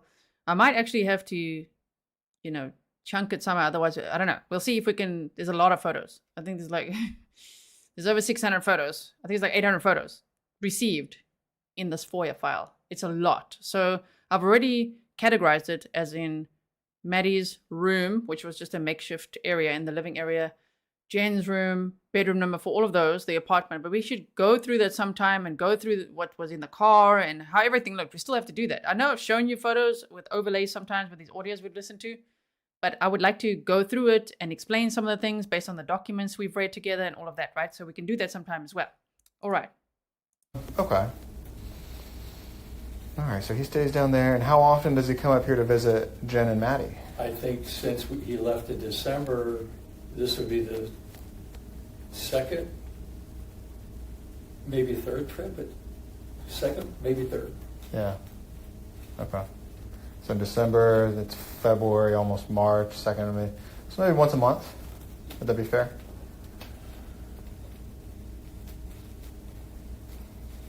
He actually went in December for Christmas time, now that I think about it, because he was not included in the family outing, but he was there. So then he made this faux trip there, and then he made this, so 3 times. He's Okay. been there 3 times. Okay. And she stays at that apartment in Kissimmee. Has she been staying there? And he rented, and they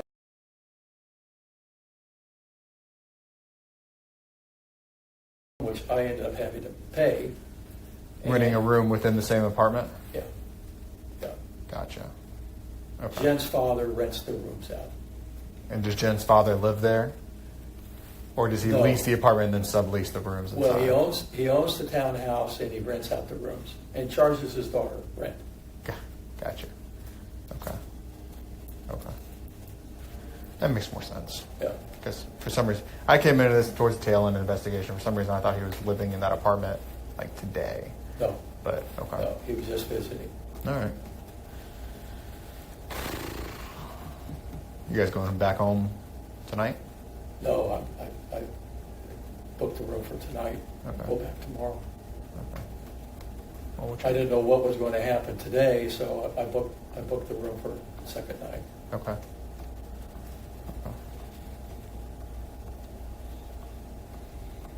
Well, I don't know what they're You know doing. what really gets me? Okay. When I left him at 3 o'clock, you know, you could see that he was physically exhausted and worn out. Matter of fact, I heard a comment when I was talking to them that he was falling asleep in the car on the way to the hotel.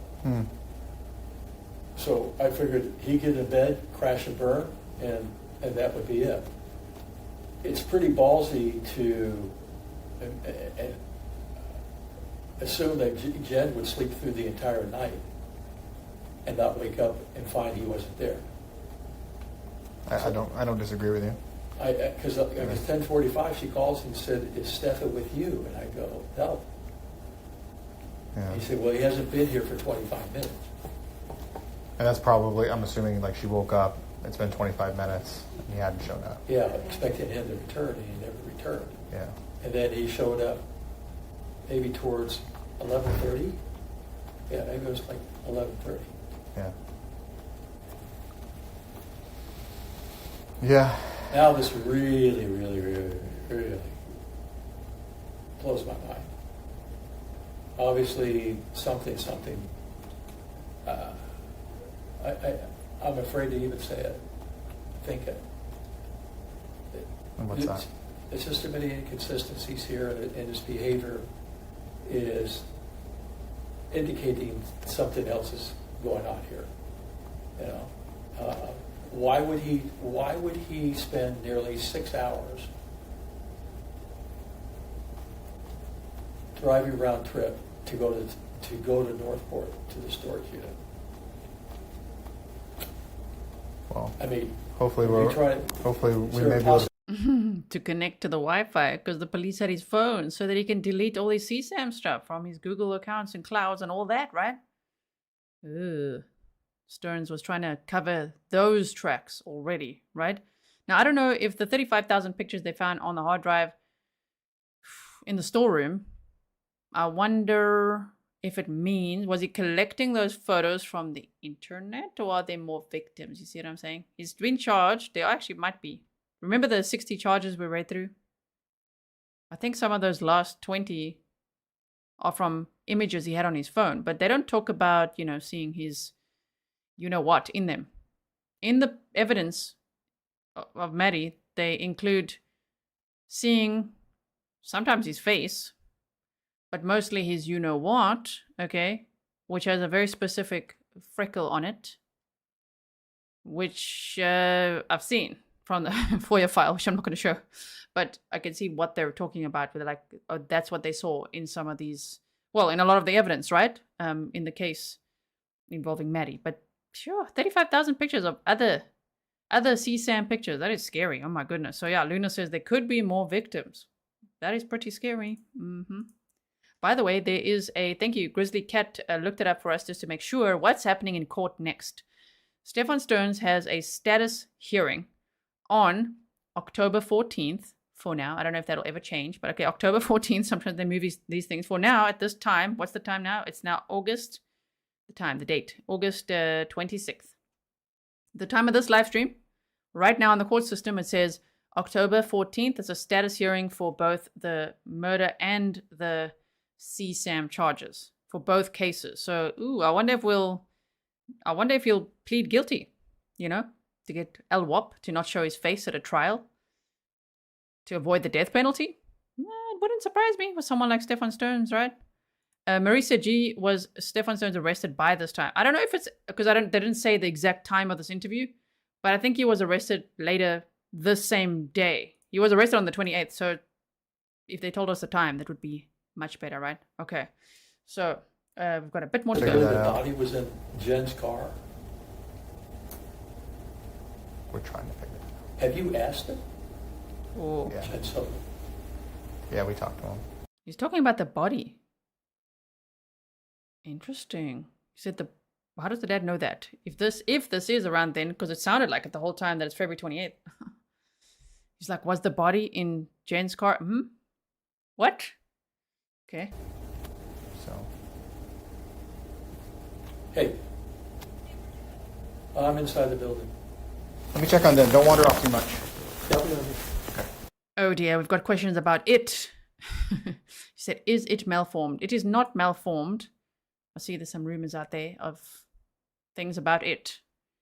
No, it's just the way that they are pulling at it to take photographs of it that makes it look like it may have a deformity of sorts, but it doesn't. It doesn't. You can see it from the front, from the side, from the left, from the right. No, there's nothing malformed about it. Okay, there's just a noticeable like freckle. To me, it looked almost like an ingrown hair, but okay, noticeable freckle. All right. What's that?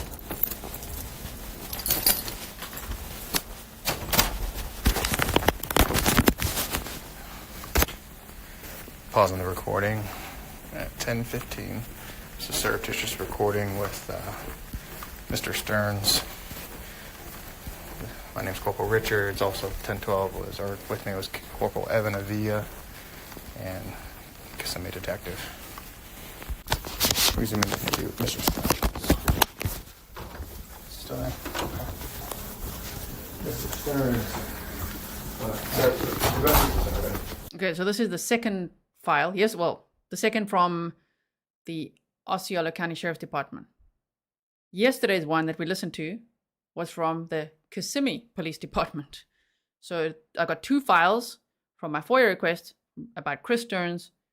This is the second one we're just going to start listening to. So you see, they just cut that interview at the time when he's going to say the exact date. I'm like, what is the date of that interview? Anyway, Ellie said apparently he told the new girlfriend about sleeping with Madeline. We went over that before. Remember the 896-page document? There was a part 1, 2, 3 where we did a deep dive on that. And we read that narrative. They have not released the audio of that interview, but it is out there somewhere.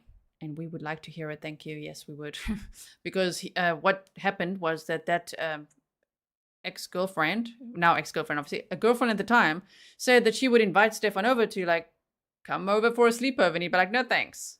I got to go sleep at my ex's house because her daughter really likes to, like, snuggle with me. And she's like, what? And then he made a joke, like, yeah. Sometimes, like, I get a boner when we're snuggling. And it's so funny. And she's, like, so uncomfortable she broke up with him. And then there's another, I don't actually know if it's the same girlfriend or not, but there's another mention of a former girlfriend who said that Stephan Sterns really struggled to get an erection or to get turned on, right? And then, unless if she would lie like on her stomach and like act dead, like lie there as if she was dead, then he would get very excited, which is like, oh my word, that is a big red flag. Okay. No, go ahead. So we were initially going to go ahead and use the consent, but we're going to kind of slow down on that aspect. We want to make sure we're doing this all the right way to do what's best for her and to make sure that we're above board on everything. So while we greatly appreciate your cooperation, we're not going to force entry in there right now. Does your wife ever go to the storage unit? Does she what? Ever go to the storage unit? No. No, she's never been to that storage unit. How does he know the code to your code to the storage unit? He Is must it have- written down somewhere? No. So I was thinking about that earlier. So there's another incident here. So I get a call from the storage unit 2 or 3 weeks ago telling me that they were running an audit of the units because there was going to be an inspection or something, and my unit wasn't properly locked. So Okay. the way it works is that you've got this slide mechanism, unlock it and then unbolt it from the hinge, and then you have to push it back and secure it in one of the 2 holes. And they said it wasn't properly locked, and they had flagged it, and I needed to get over there and fix it. So I went over there, opened it up, looked at it, everything's fine, and then locked it properly. And I'm going to say maybe there's a 50-50 chance I did that, but I'm pretty anal about it. And so I don't know. A 50-50 chance you did what? What do you mean? Pardon? A 50-50 chance you did what? I may not have locked it properly, or maybe now that I'm aware that he possibly had a key to it, that he went into the unit. Okay. But nothing out of the ordinary. Has he ever gone to the unit to help you with something and you gave Oh, he's him helped me something? load it up, yeah. Okay. So he could have the code for that. Maybe he observed me punching in the code, Okay. which is pretty devious on his part. Yeah. I mean, The police officer, yeah, pretty devious on his part. Wait for the next few days to unfold. Damn, very, very devious. All the things he did. His dad has said a few times now that Stephan used to steal from them. He'd obviously want to, I don't know what, if he traded it, sold it, whatever, to get money to go buy little figurines and things. Terrible, right? Terrible. Yeah, Kathleen's like, not a great choice of words. So I'm wondering if anyone caught that. Given the context now, yeah, not a great choice of words, right? Okay, so. So, How long did it take you to get up here last night? pretty good time. When you say pretty good time. There's no traffic. So what None on 75 and nothing on, so I think I got up here, definitely under 3 hours, but I would say at least 2.5 hours. Trying to figure out where we were going to stay because had no idea. So we found a place out there off of Western Parkway. So I think I left around midnight and got up here 2:45-ish.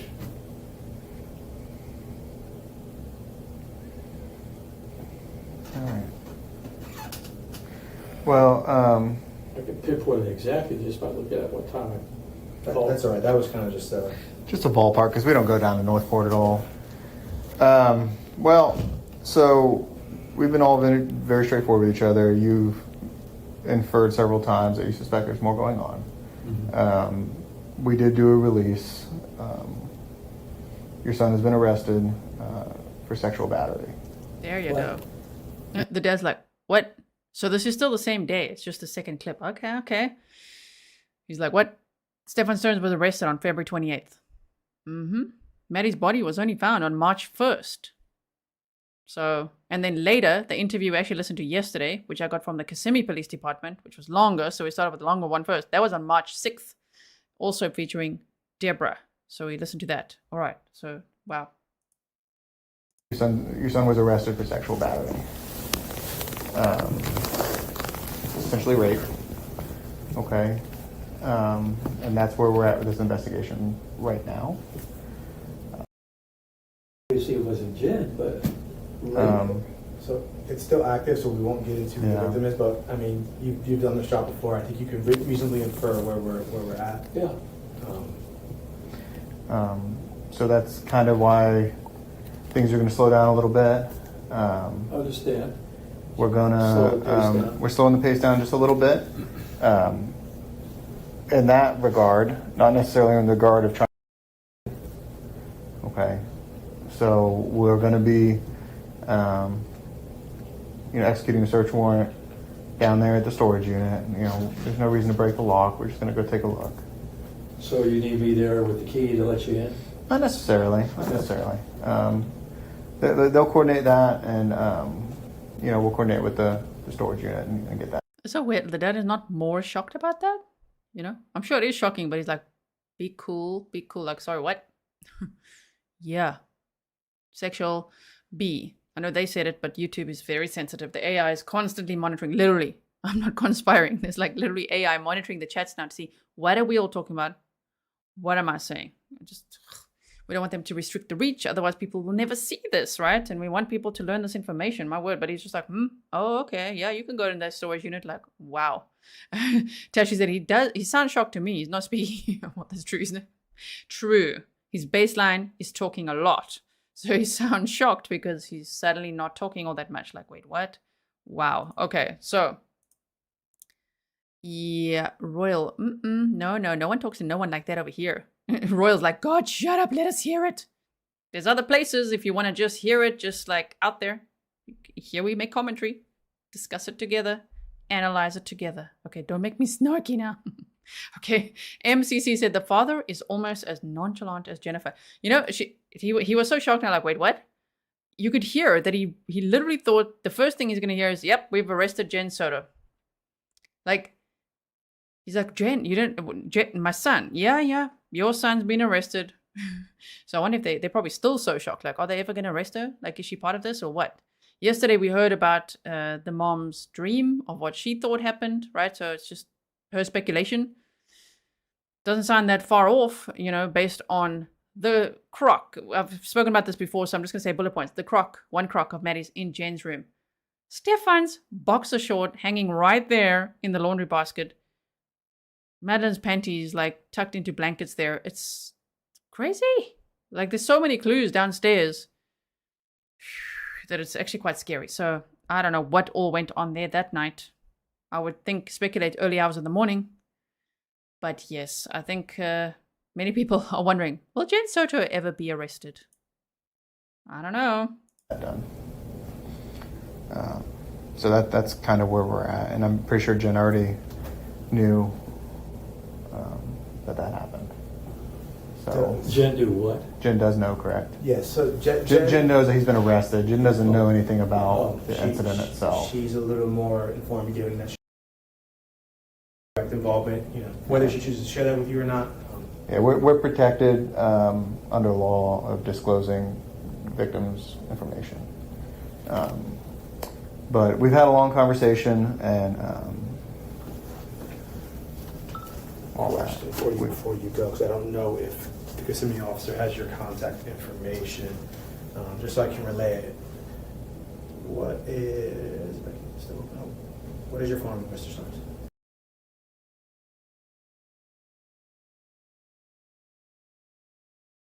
All right. So what I'm going to do is I'm going to hand that to the lead detectives on the case. So you say Kissimmee, so it's not. Initially, we believed this was going to be a sheriff's office case, and at this point, it's not looking like it's going to be a sheriff. It's going to be a Kissimmee case. Now, we are heavily involved, which is why we're all here. Well, you got two issues you're dealing with here. What's that? You got the missing person that's in your jurisdiction, and then I guess the Kissimmee's handling the other issue. Yes. Correct. Okay. Correct. So we're going to continue to remain involved, and that's the semantics of it, of who's investigating. But that's why we're at the Orange County Sheriff's Office today, not the Kissimmee Police Department. So will he be transported to Kissimmee or stay here? Eventually. Yeah. Eventually. So initially, he'll be at Orange County, and then eventually he'll go to Osceola. Is there multiple counts? Right now, there's only one count. Okay. But the investigation's still unfolding, so there could be more. Mm-hmm. And there were many more. 60 charges related to CSAM, each one representing at least 10 videos or pictures. Oh my. If you've never seen that, what I did was I made a video for you. I didn't read out every single charge, but I did scroll through it so you could pause to read it, just so you get the context of what on earth he'd been charged with. Yeah, so no wonder he's facing the death penalty for that. And then later, and it was much later, it was about 2 months later, he was charged with murder. We were all wondering, like, what is happening? Of course, they were investing big time behind the scenes, and then he got charged with first-degree premeditated murder. Mm-hmm. I don't anticipate him getting out anytime soon. So, No. what I would ask is that you remain available. I mean, you've been Because we're still trying to. Yeah, I think you understand the gravity of what we're doing. Our first priority, and that's why we've tried to elicit this cooperation from you. Understand there probably going to be some cops at your house down there, some cops at the storage unit. We just ask that you're available for us. So will I be interacting with Northport PD? Or? Probably. Okay. Yeah. So one of our guys is going to get a bag, and he's going to drive down there and try to get this all facilitated within the next 24 hours. Okay. And Northport, I believe they were going to go talk to your wife and just make sure. Yeah, I think that was obviously. Yeah, she was there. Okay. Well, they were there when I was talking to her. So. All right. What when you say available, you need me here or just No, I mean accessible? Accessible. Oh, Be accessible. available by phone. Yeah. Yeah. We as far as I know, we don't need you here for anything in Orange County. Obviously, I'm sure Jennifer needs you here, but that's up to you how you want to handle that. Yeah. I don't know if she has family locally, but Jennifer has family locally, you know, so we're trying to. I got to get her back to her car. Right. And is she free to go back to the townhouse? I'm not sure if we're here still shortly. She's not going to have processing that.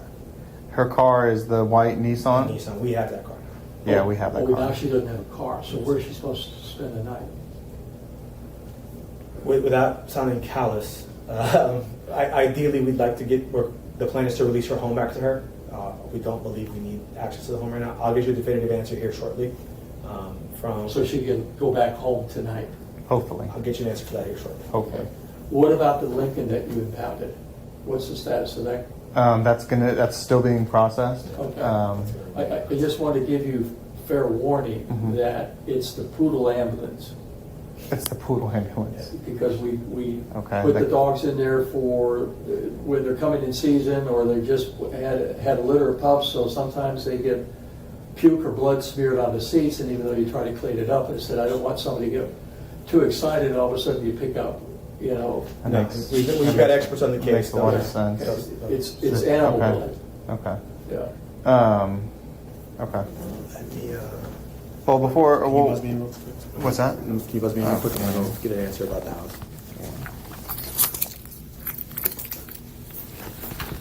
The Poodle ambulance. Oh, thank you. The detective is like, the Poodle ambulance. I'm glad the dad said that, though, because even in the evidence photos, which we are yet to go over at some point, there's a lot of very sus-looking marks that they did, point out. They did measure all the blood stains and all the things, so it's good to know. Okay, it was a Poodle ambulance. Unfortunately, Madeline Soto was transported in the Poodle ambulance, and police believe she was already deceased that morning in the car. You're the question that bugs me big time, and I know it bugs everyone, right? I'll state the obvious again.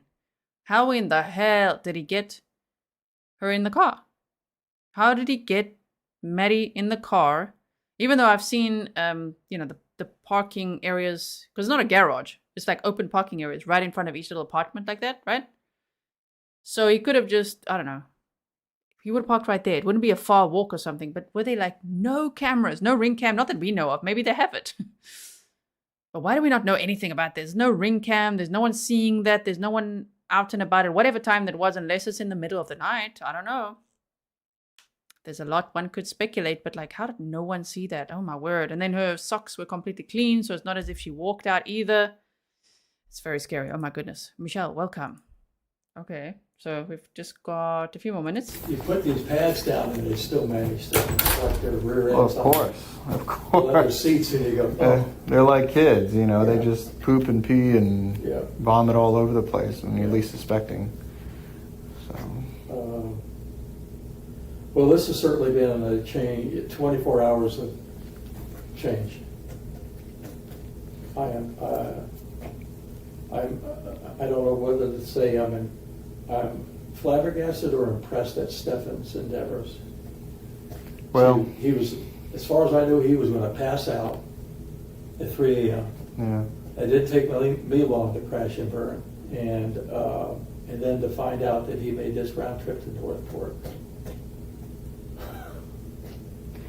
Well, I can't. Okay, I can see you all talking about that now. So we have gone over before that sunrise was at 6:47 a.m. that morning on February 26th.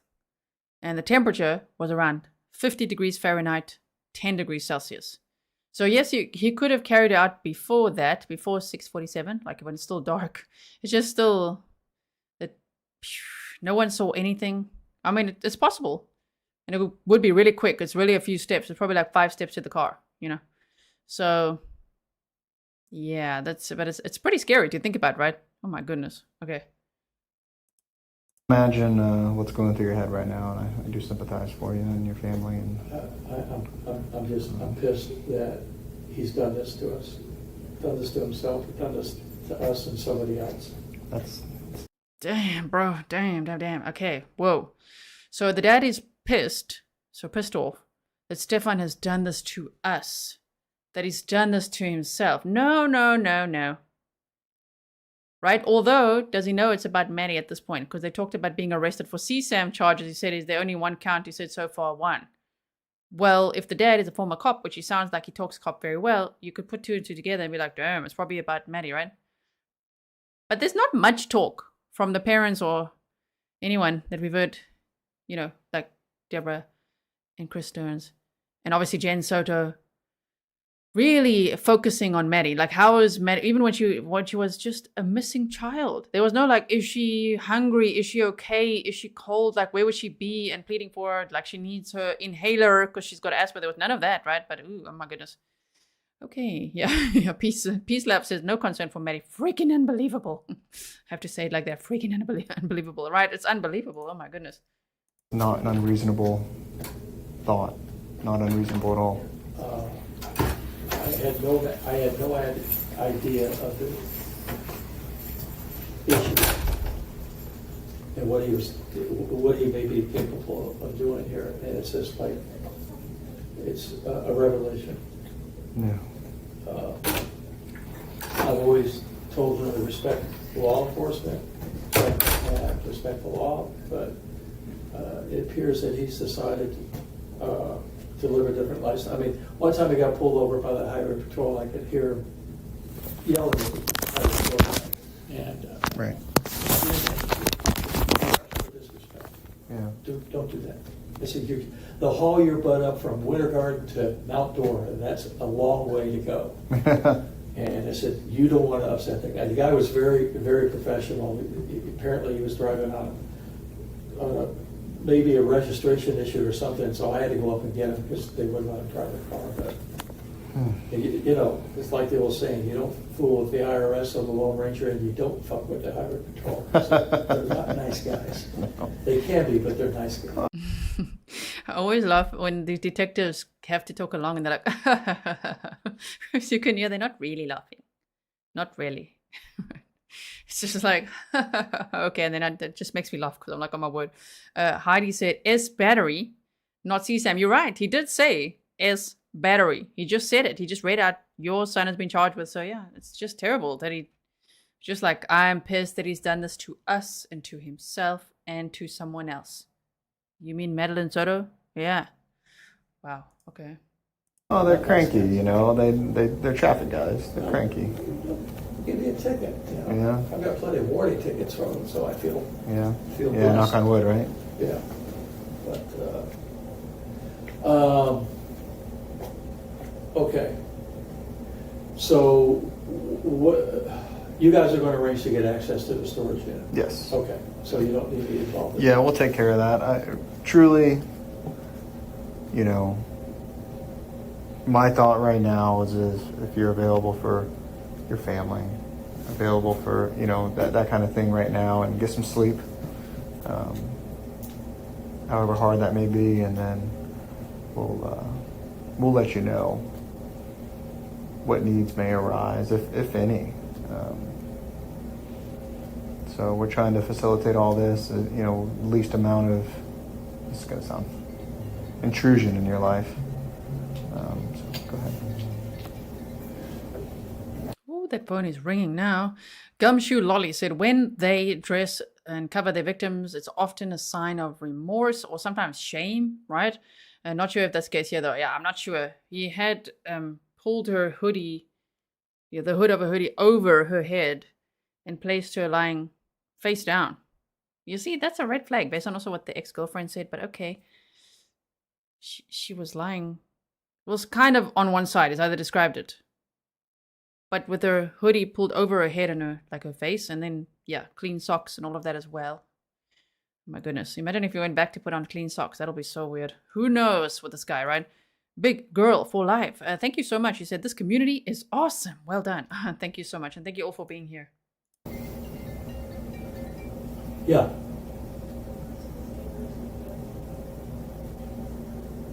What do you mean the bright home? The model home? The model home? 13. No, Luis has been there today, so no.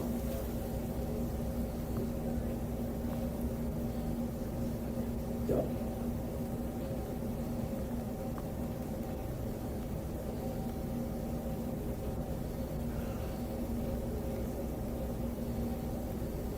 Sorry, I have to pause. I don't want to miss questions. That's why I pause sometimes. Kraken said, I'm curious and likely missed it. He got arrested for S battery before she was found, before we knew about the CSAM. How did they know the S battery involved without a body? Was it by the pic? It was based on the evidence on his phone. So in Florida, as defined by the Florida statute, Uncle Google will tell us, okay, 794-011, a S battery offense consists of any type of sexual penetration without the other party's consent. And they had found evidence on his phone, which they actually say involves a red shirt, which is unbelievable if he was wearing that same red shirt that next morning when he was out by the dumpster and all of that. Because they talk about a red shirt with like a Deadpool graphic on it. All sorts of things. So I think based on what they saw on his phone involving Madeline and the timing, yeah, that. Oh my word, that is so scary. Yeah, he's been there all day. And he would have been there very early in the morning, or Luis would have been there around 10 o'clock, and there, he would have noticed that. Okay? Right. Okay, there you go. Bye. In speaking to our Kissimmee Police Department counterparts, they are not prepared to release the town home back to her. Oh. So I don't have a timeline for that. I imagine they're in communication with her. She may already know that, but they are not releasing the apartment tonight. Is she still out in the car?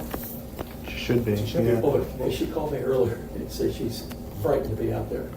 Oh, well, I mean, it's reasonable. I mean, we're good to walk downstairs. This was just Yeah. kind of a debriefing. So I'm going to the office tomorrow and spend some time there. Do you need to get together with me anytime tomorrow before I leave town and head back? If we do, we'll contact you. If you're back in Northport, that's not an issue. We're going to have one of our detectives down there. If we need to liaison with you at some point, we'll make it happen. Okay. So, They give us county cars and county gas, so we can drive. and they have AC, not like back in the day. Well, we had 480, Whatever that means. 4 windows down, 80 miles an hour. All go. right. That's how you got the guy going 70 in Loma. I had to stop and back up. Not really. So, Mr. Sterns, we had a long, long conversation, 2 of them. Do you swear everything you told me is true? Yeah. Okay. Sorry, I'm going to pause it there. Rosie said, gee, the same boxes that were in the dirty hamper. They didn't talk about that in the evidence on the phone. They talked about a red shirt and the markings on his you-know-what and comparing that. That's why they took so many photos of him naked as well as part of the evidence, because they wanted to find that specific freckle to prove that it was him in that evidence, right? But it is weird that, you know what I was thinking is, I have a theory that a lot happened downstairs, and in my theory, I think it involves Jenn having some knowledge of what happened, okay? Or some involvement. That's that theory. However, the phone data does say that Maddie's phone went upstairs. Some people will say Maddie went upstairs. It doesn't mean Maddie went upstairs. The phone went upstairs. And if you listen carefully to what we listened to yesterday, Chris and Debra Sterns' interview, Debra says, Jenn told me that Stephan went to sleep in Maddie's room. Okay? And that's not a room, it's a makeshift room with a bed. And Jenn normally said, oh, she doesn't normally sleep there, like we just hang out there. And there was also a tripod in that room, Maddie's makeshift room. So Jenn told Debra, okay, and I listened a few times today because I'm like, let's just make sure that she's not confusing the rooms. No, she said, Jenn told me that she sent Stephan to go and sleep in Maddie's room, which is right around the corner. Okay, which makes sense for using the bathroom in the middle of the night, according to Jenn, even though one time she says she slept the whole night, another time she'll say she remembers Stephan getting up to use the bathroom downstairs, right? Right there. So Debra says, Jenn sends Stephan to sleep in Maddie's bed. Maddie then stays with Jenn. Then Jenn wakes up and she's got a headache. So she says to Maddie, just go there, go and sleep with Stephan. I mean, that's a different story again. It doesn't quite match the text messages, but it depends on what all the timing of that truly was. Because the text messages are weird too. Like, she's making her nest now and like settling in is what Stephan typed to Jenn. And that was at like 23:39, right? Like 20 to 12, okay? And Jenn only got home at 10:30. So that timing still makes sense. If saying, I'm going to send Maddie out now as well, you go and sleep with Stephan, but in the single bed downstairs. Jenn had a king bed. Upstairs was what looks more like a queen bed. And then Maddie's bed is a single bed. So Debra literally went on to say, and I found it really weird because why would Jenn send Maddie to sleep with Stephan in a single bed? And I really think that makeshift area was really, I have a very bad feeling about it, also based on evidence. The documents say that a lot of the CSAM material was made in that room as well as it seems like the upstairs room. But in that room, they mentioned panties with stains on, the red shirt, they mentioned bedding and all sorts of things that matched what they saw on the phone. And there was a tripod in that makeshift area as well. So there's the one theory would be that everything happened downstairs and Jenn knows and she may have even been involved or whatever it is. The other theory though is that if Stephan went upstairs, it'll make more sense to do whatever he wants to do as the predator he's accused of being, right? Because of all the locks on that door. And the roommate did hear some noises, right? So who knows what he was even fetching from up there, because there was a whole pile of lollipops too over there. So maybe he went up there to like fetch candy and came back downstairs. How do we know? I just think the evidence downstairs is so creepy. There's so many clues that there's something really, really bad and very wrong happening downstairs there, right there under Jen's nose. It makes me very concerned. Thank you so much, Mary. You said, thank you for taking one for the team, not showing that thing. Pick, gross, I don't want to see that. After years of nursing, I've seen more than I ever want, especially this. Yeah, I would never show that. I'm very protective, of course, of victims as well. I'm never going to show the drawings that Maddie made in her notebook. She was a victim of abuse, SA. I wouldn't be showing how she was expressing that in her notebooks. You know what I mean? I think it's very sad. So I'm not going to be showing that. I'm not going to be showing any of his naked pictures or anything like that either. And I'm also not going to be playing the voice interviews of her friends because they're minors. Oh my word, no shame. Okay, thank you all for being here. Let's continue. We've got 5 more minutes. Very good. I have nothing to hide. Very good. Well, You seem like a good man. really do appreciate it. I'm sorry that your son, we're going down this path. Well, like I said, I questioned my wife last night. I said, do we really know him? And she got pretty pissed at me. But I said, Well, you're going to have to deal with when she looks at the news here soon. I don't know, it's better to for her to find out by looking at the news or for you to tell her first? well, we don't get, Shouldn't get I'm Orlando sure there'll be some news, news right? down there. And, my greatest fear is that what we can experience as far as blowback. I'm a private person, and that. Like, why is he so worried about himself and his own image at this moment? It's quite, it's a little concerning, right? So Marilyn said, wait, I thought the tripod was in room number 4. There was a tripod in room number 4. On some of the items listed in the home, they also list the tripod in Maddie's room, the partitioned off area. That's what's so scary. So I think I mean, there could be more than one tripod. I mean, upstairs was all sorts of things, right? There was a gun. There was literally, Stephan showing you the pictures of that. We'll get to that at some point. It was called So Low Lotion, something like that. And on the back, it's like masturbation cream, okay? Like in room number 4. And all of Stephan's stuff, including the red shirt. There was also a blue shirt. There was a bed with just one pillow and hardly any blankets or anything. So scary. So, yeah, the tripods are a big red flag as well. Let alone his boxes right there. I understand that maybe the downstairs area was more like for Jenn and Maddie, and then when Stephan stayed over, okay, but he had his own room up there. Get your own damn laundry basket. Also, if he's only staying for a little bit, why are you already putting your boxes in the laundry? It's weird. But it's like right there. If just put yourself in Jenn's shoes, or not even Jenn's. Put yourself in the shoes of a mother. Or I don't know. I could just imagine, as I've said before, I'm only a cat mom. Okay, I don't have kids. But like, still, it's like, wouldn't you be freaking out? Like, what happened? And she was last seen with this boyfriend of mine or ex-boyfriend. Like, there's her crock. There's these boxer shorts. What's that doing here? What was he doing? And then like look in her bed. There's panties, like it's stained ones, which look very dodgy. Like, what did he do? Oh my word. And then he was washing all sorts of clothes that day, according to the roommates. I want to know if Jenn saw him washing clothes, because she was there for part of the day. What was he washing? What clothes was he washing? And why? Because he got rid of so much. So what was he washing? That's so weird. That's a huge red flag. Oh my word. I think it's a lot worse than we can imagine, right? Really, I'm not going to say it terrifies me, but it worries me that, you know, the media frenzy and what have you, that somebody wants the angle, you know, hey, I've got the hot story today, you know. I mean, and then my partner can probably speak better to it, but I mean, expect that you may have a car or two out front of your house, given, you know, that his relationship to Northport, but, you know. I think your saving grace is that you're not in the Orlando market, right? Right. You're in the Tampa market, I can only imagine. You're not. Stearns isn't the most common last name, but it's not the most rare last name. Yeah.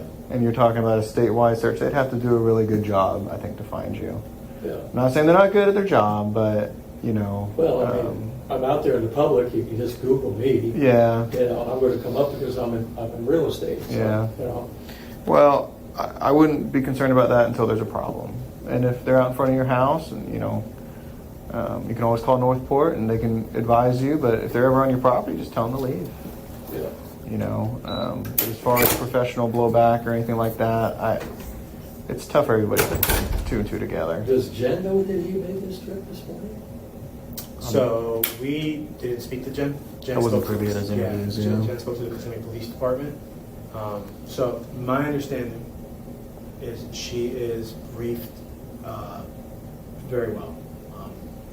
But that's a conversation you guys could probably have, you know, on the drive back or at some point in the near future.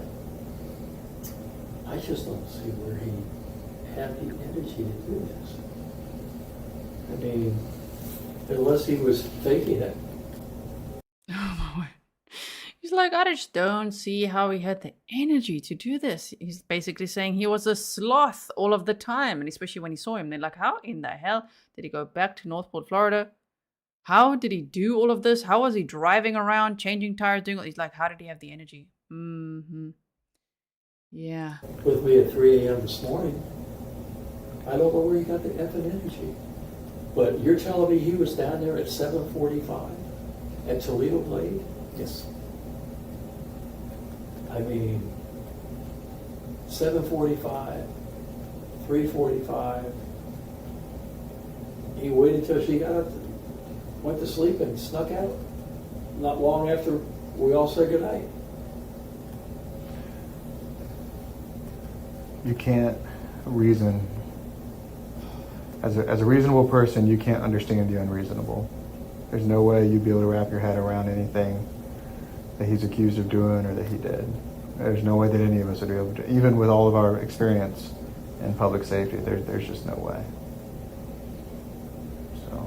Wow. I mean, obviously, making a move like that, there's something going on here. Yeah. All right, well, let's get you out of here, Mr. Sterns, and you can try to get some rest. Yeah. Where can I throw my trash? I'll take. Okay, let's just see what's in the last 2 minutes here.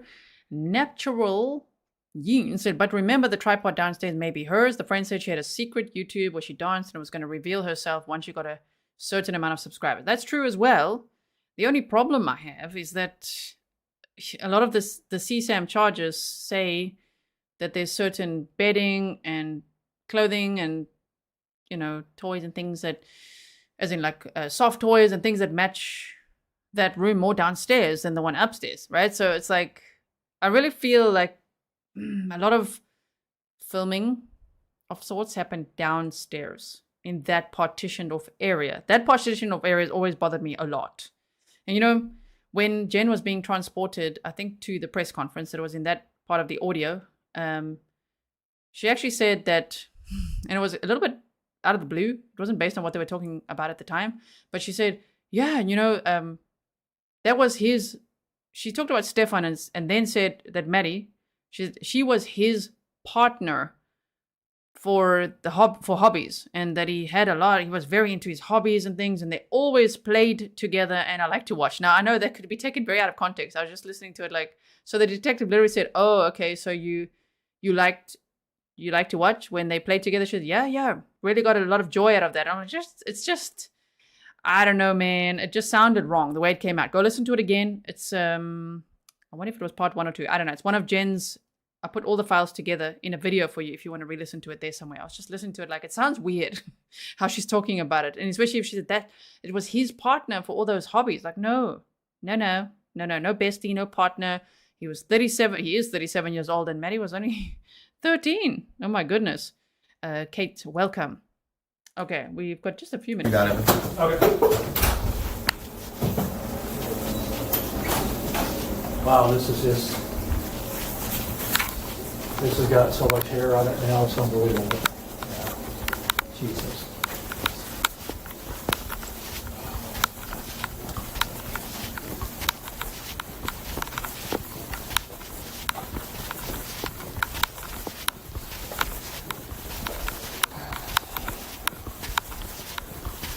What is this for?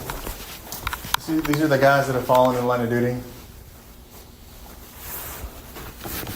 Who is this over? They had to go back in the record.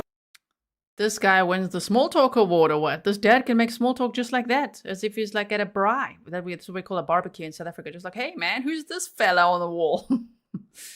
Do you understand what your son was just charged with? Oh my word. Aaliyah, okay, first Kami said, it's so strange. I have a feeling her time is coming soon. I got the gut feel too, but you just never know. Sometimes they don't arrest the people we think they're gonna. Right? But I don't know. It sounds really impossible to me that she'll never be charged. It'll be hard to believe. I think she knew a lot. I really do. So, Aaliyah for Life says, does anyone have the sex stuff, not evil, audiovisual? No one has that, okay? What it is a document that we went over, I think yesterday or the day before, and it's a police narrative, and he just wrote, because I could see people are arguing about it. People want to know where's it coming from. There's a Kissimmee Police report, okay? It's an incident report. And so on it, they actually say they were talking to Jenn, and they asked her, why do you protect Stephan so much? Like, why do you protect him above your daughter? Like, what is that about? And later they say in a sentence, and at some point, Jenn said, the sex stuff, and they quote it like this. So it is a quote, sex stuff is not evil, but murder is evil. That's how they write it. So we don't have that, I'm going to say yet as well, because of course, you know, behind the scenes, we're continuously making requests, seeing what's possible. Okay. And so let's see if we can ever get some visual police interviews. That'll be amazing. Some more audio files, because of course there's more interviews out there. There has to be. We know it from the reports, right? So yeah, we'll just keep chipping away at that. It's sometimes quite difficult. And actually, I'm amazed at how much information we were able to get so far, because this case has not yet even gone to trial. Okay, so it's amazing we're getting to learn so much about this case right now. Okay. Have to do with Winter Park? I think so. I saw the motorcycle down in the lobby, I guess. Yeah, that was Callan's. Yeah. He was struck by a reckless driver. I ran into a guy that was a motorcycle cop out of California, and he did it for like 20 years. Yeah. Any accidents? No. That's incredible. I mean, how did that happen? I had a Honda 750 back in the 70s, and when some old lady ran me off a 1792 into a median, I said, that's it, I'm getting rid of this. Yeah, And yeah. back then, the population was only 5 million. Somewhere between 5 and 6, and I can't imagine 22, 23 million people on a motorcycle. Not just that, but everybody's on their phones, everybody's listening to, there's so much more distraction. All right, so I guess I just wait to hear from you guys. What are these guys still doing? Waiting for the latest. Cultures? Thank you. All right. Before you go, I can't leave because you guys have impounded my car and my medications are in my car. I need them. There's Jenn Soto, everyone in the background. She needs her medication. Always saying needs. I get it. She might need her medication, but like every time we hear her, she's like, need that medication. Okay. Where are they at in the car? Front passenger seat. Or like they're sitting on the front passenger seat? Yeah, I don't know if they're on the seat or on the floor, but they're inside of a plastic bag. I just need the plastic bags. It's got a rainbow clear medication, like a month-long medication box. Okay. Separated by days. Okay. I need that in order for me to do anything. Okay. And then there's a pill bottle in there. Just bring the whole bag of medications. Let me go see what I can do, okay? I know it's sealed because we're processing it. It's a bit of a different tone that Jenn has there. Right? Just bring the whole bag of medication. She's frustrated at this point, but like, it's me and my needs, and it's all about me, and it's what I know. I understand. I'm not trying to shade anyone who takes medication. Don't make it personal. I'm talking about Jenn Soto. Given the scenario, daughter's missing. Stephan Sterns have just been arrested. She's like, okay, I need that. Just give me the whole bag. Like, oh my word, calm down, lady. Calm down. Vesper said, remember, Florida has the sunshine laws. We do like those. We like those. Yes, public information is more accessible than other states. True.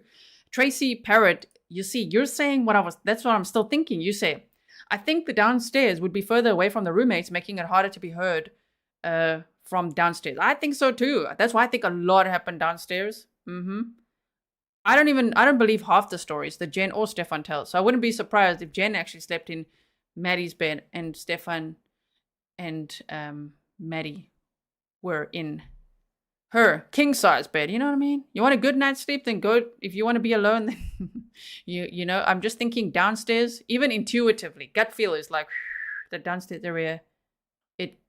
It makes me scared when I think about it. When I see the photos, I'm like, something very bad happened downstairs there, right? Oh my goodness. Okay. Yeah. Kathleen said, first time I've heard her be assertive, right? Yes. Okay, let's go here quickly. Just go a few seconds back. Wait. Like that. We'll go from here. Listen to it. They're in my car. I need them. Okay.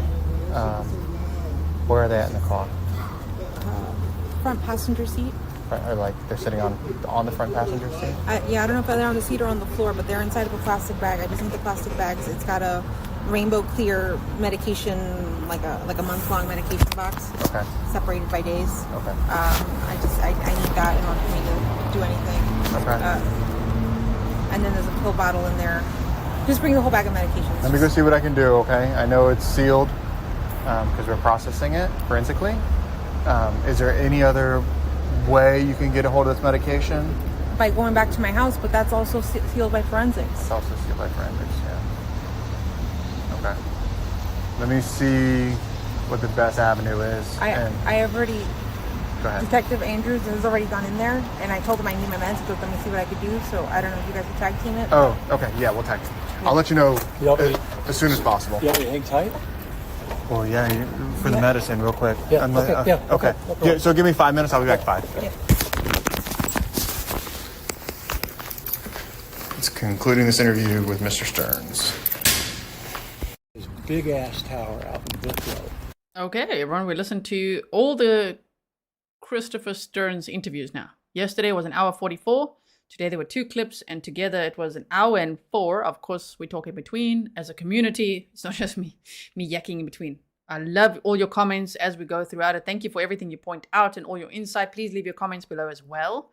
The only thing I will request And please don't take it the wrong way if you have emailed, because not one person, it's literally like 50 people so far have already emailed me, and they completely trauma dump about what they've experienced as children. Please don't assume that I have not experienced that. And please be mindful that my mental health is also at stake. And this case is already hard enough. And I know we've a lot of us have been through a lot of things in this community. Just please consider that as well. You know, I'm not invincible, okay? I can be very strong, very resilient, but it gets a lot. It gets a lot when many people, we're a big community, right? We're growing. And when so many people think, okay, I'm going to now share this and all of it, like so many graphic details, I just can't. It's too much, okay? So I understand we've all been through a lot. You all bring such great insight to the table. Many people understand exactly how predators, groomers like this operate. It's absolutely terrible. How sad that Madeline Soto lost her life. So terrible. Oh my goodness. 13 years old. You know what's so shocking? Is it was literally her birthday on that Thursday. And then she had a birthday party in that beautiful blue dress on Sunday. And like that night, she would go to like brush her teeth and get ready for bed and all of that. And she was murdered somewhere there. I think in the early hours of the morning. I would even speculate around like 3 a.m. time, because a lot of the CSAM was around that time too, right? So it's absolutely horrendous, right? Okay, so everyone. Ashley's like, gee, ain't your therapist. I don't think people mean it like that. I think they just want to share insight, but it can sometimes just like cross the line to just like trauma dump. And I understand how that feels to be like, I'm going to open up a little bit and then it's just like fire hose, but it's too much for me, okay? It's too much. So, yes, Kathleen said it's so unfair. G is shielding us from a lot. True. Yes, in order to bring us the facts, please rather contact a mental health professional. That's great advice as well. And I just find it unfair when people assume that I haven't been through things like that. You know what I mean? Like, actually, Dr. Barry, psychologist, had a very good quote. Go check out our community tab. She had a very good quote the other day. Just because people, I don't know, have a light energy about them or something doesn't mean that what they're carrying is not heavy. You know what I mean? We're a lot of survivors over here. A lot. Okay. As I say, we're grizzlies with battle scars. And we are studying this case together. And I really hope it will educate a lot of people. Because while we might know what's going on here, you know, we can see, oh, Stephan Sterns is that type, he did this, and we can speculate. Some people out there have no idea how groomers operate, predators operate, how they literally love bomb and groom the entire family. It's so scary. They don't just like, oh, be kind of polite and then just get to the child. They groom everyone. We've seen cases like that. It's so scary. Oh my word. So I'm glad that we could be here, teach people how to stay safe, how to be alert, how to be hypervigilant and stay hypervigilant. Because Jenn Soto herself said, I used to be hypervigilant. Yeah, and what happened? Stay hypervigilant. There's nothing wrong with that. Stay safe. Keep your children safe. Keep your animals safe. Keep everyone and yourself safe, okay? So we still have more audio files. I still have teachers, the counselor, a couple of other interviews that I do want to go over with you. As I said, I'm not going to play Maddie Soto's friends' interviews. We have read the narratives of exactly what they said, not transcribed, but the police wrote down the important points. So we've gone over that before. It's in the part 1, 2, and 3 previously of the 896-page document from the district attorney's office. It's on the playlist, right? But as I said, I will listen again and I'll tell you if there's anything that I learned that's new. I will always bring you the information. My goal is to bring you the facts. If I'm speculating, I'll tell you I'm speculating. But I really want to deeply understand this case. Like, what the hell happened here and how can this never happen again? Right? Yes. Beppie, that's a cool name. Beppie van Os said justice for Maddie. Absolutely. Thank you so much, everyone. Now I'm going to do timestamps for you, and I will see you probably then tomorrow again. Let me know how the pace is going for you. I think it's going well, right? You guys are all still here. We're still listening. I know it's exhausting, but thank you for being here, studying this case with me. I will see you all very soon. Thank you, mods. Really appreciate it. Bye, everyone.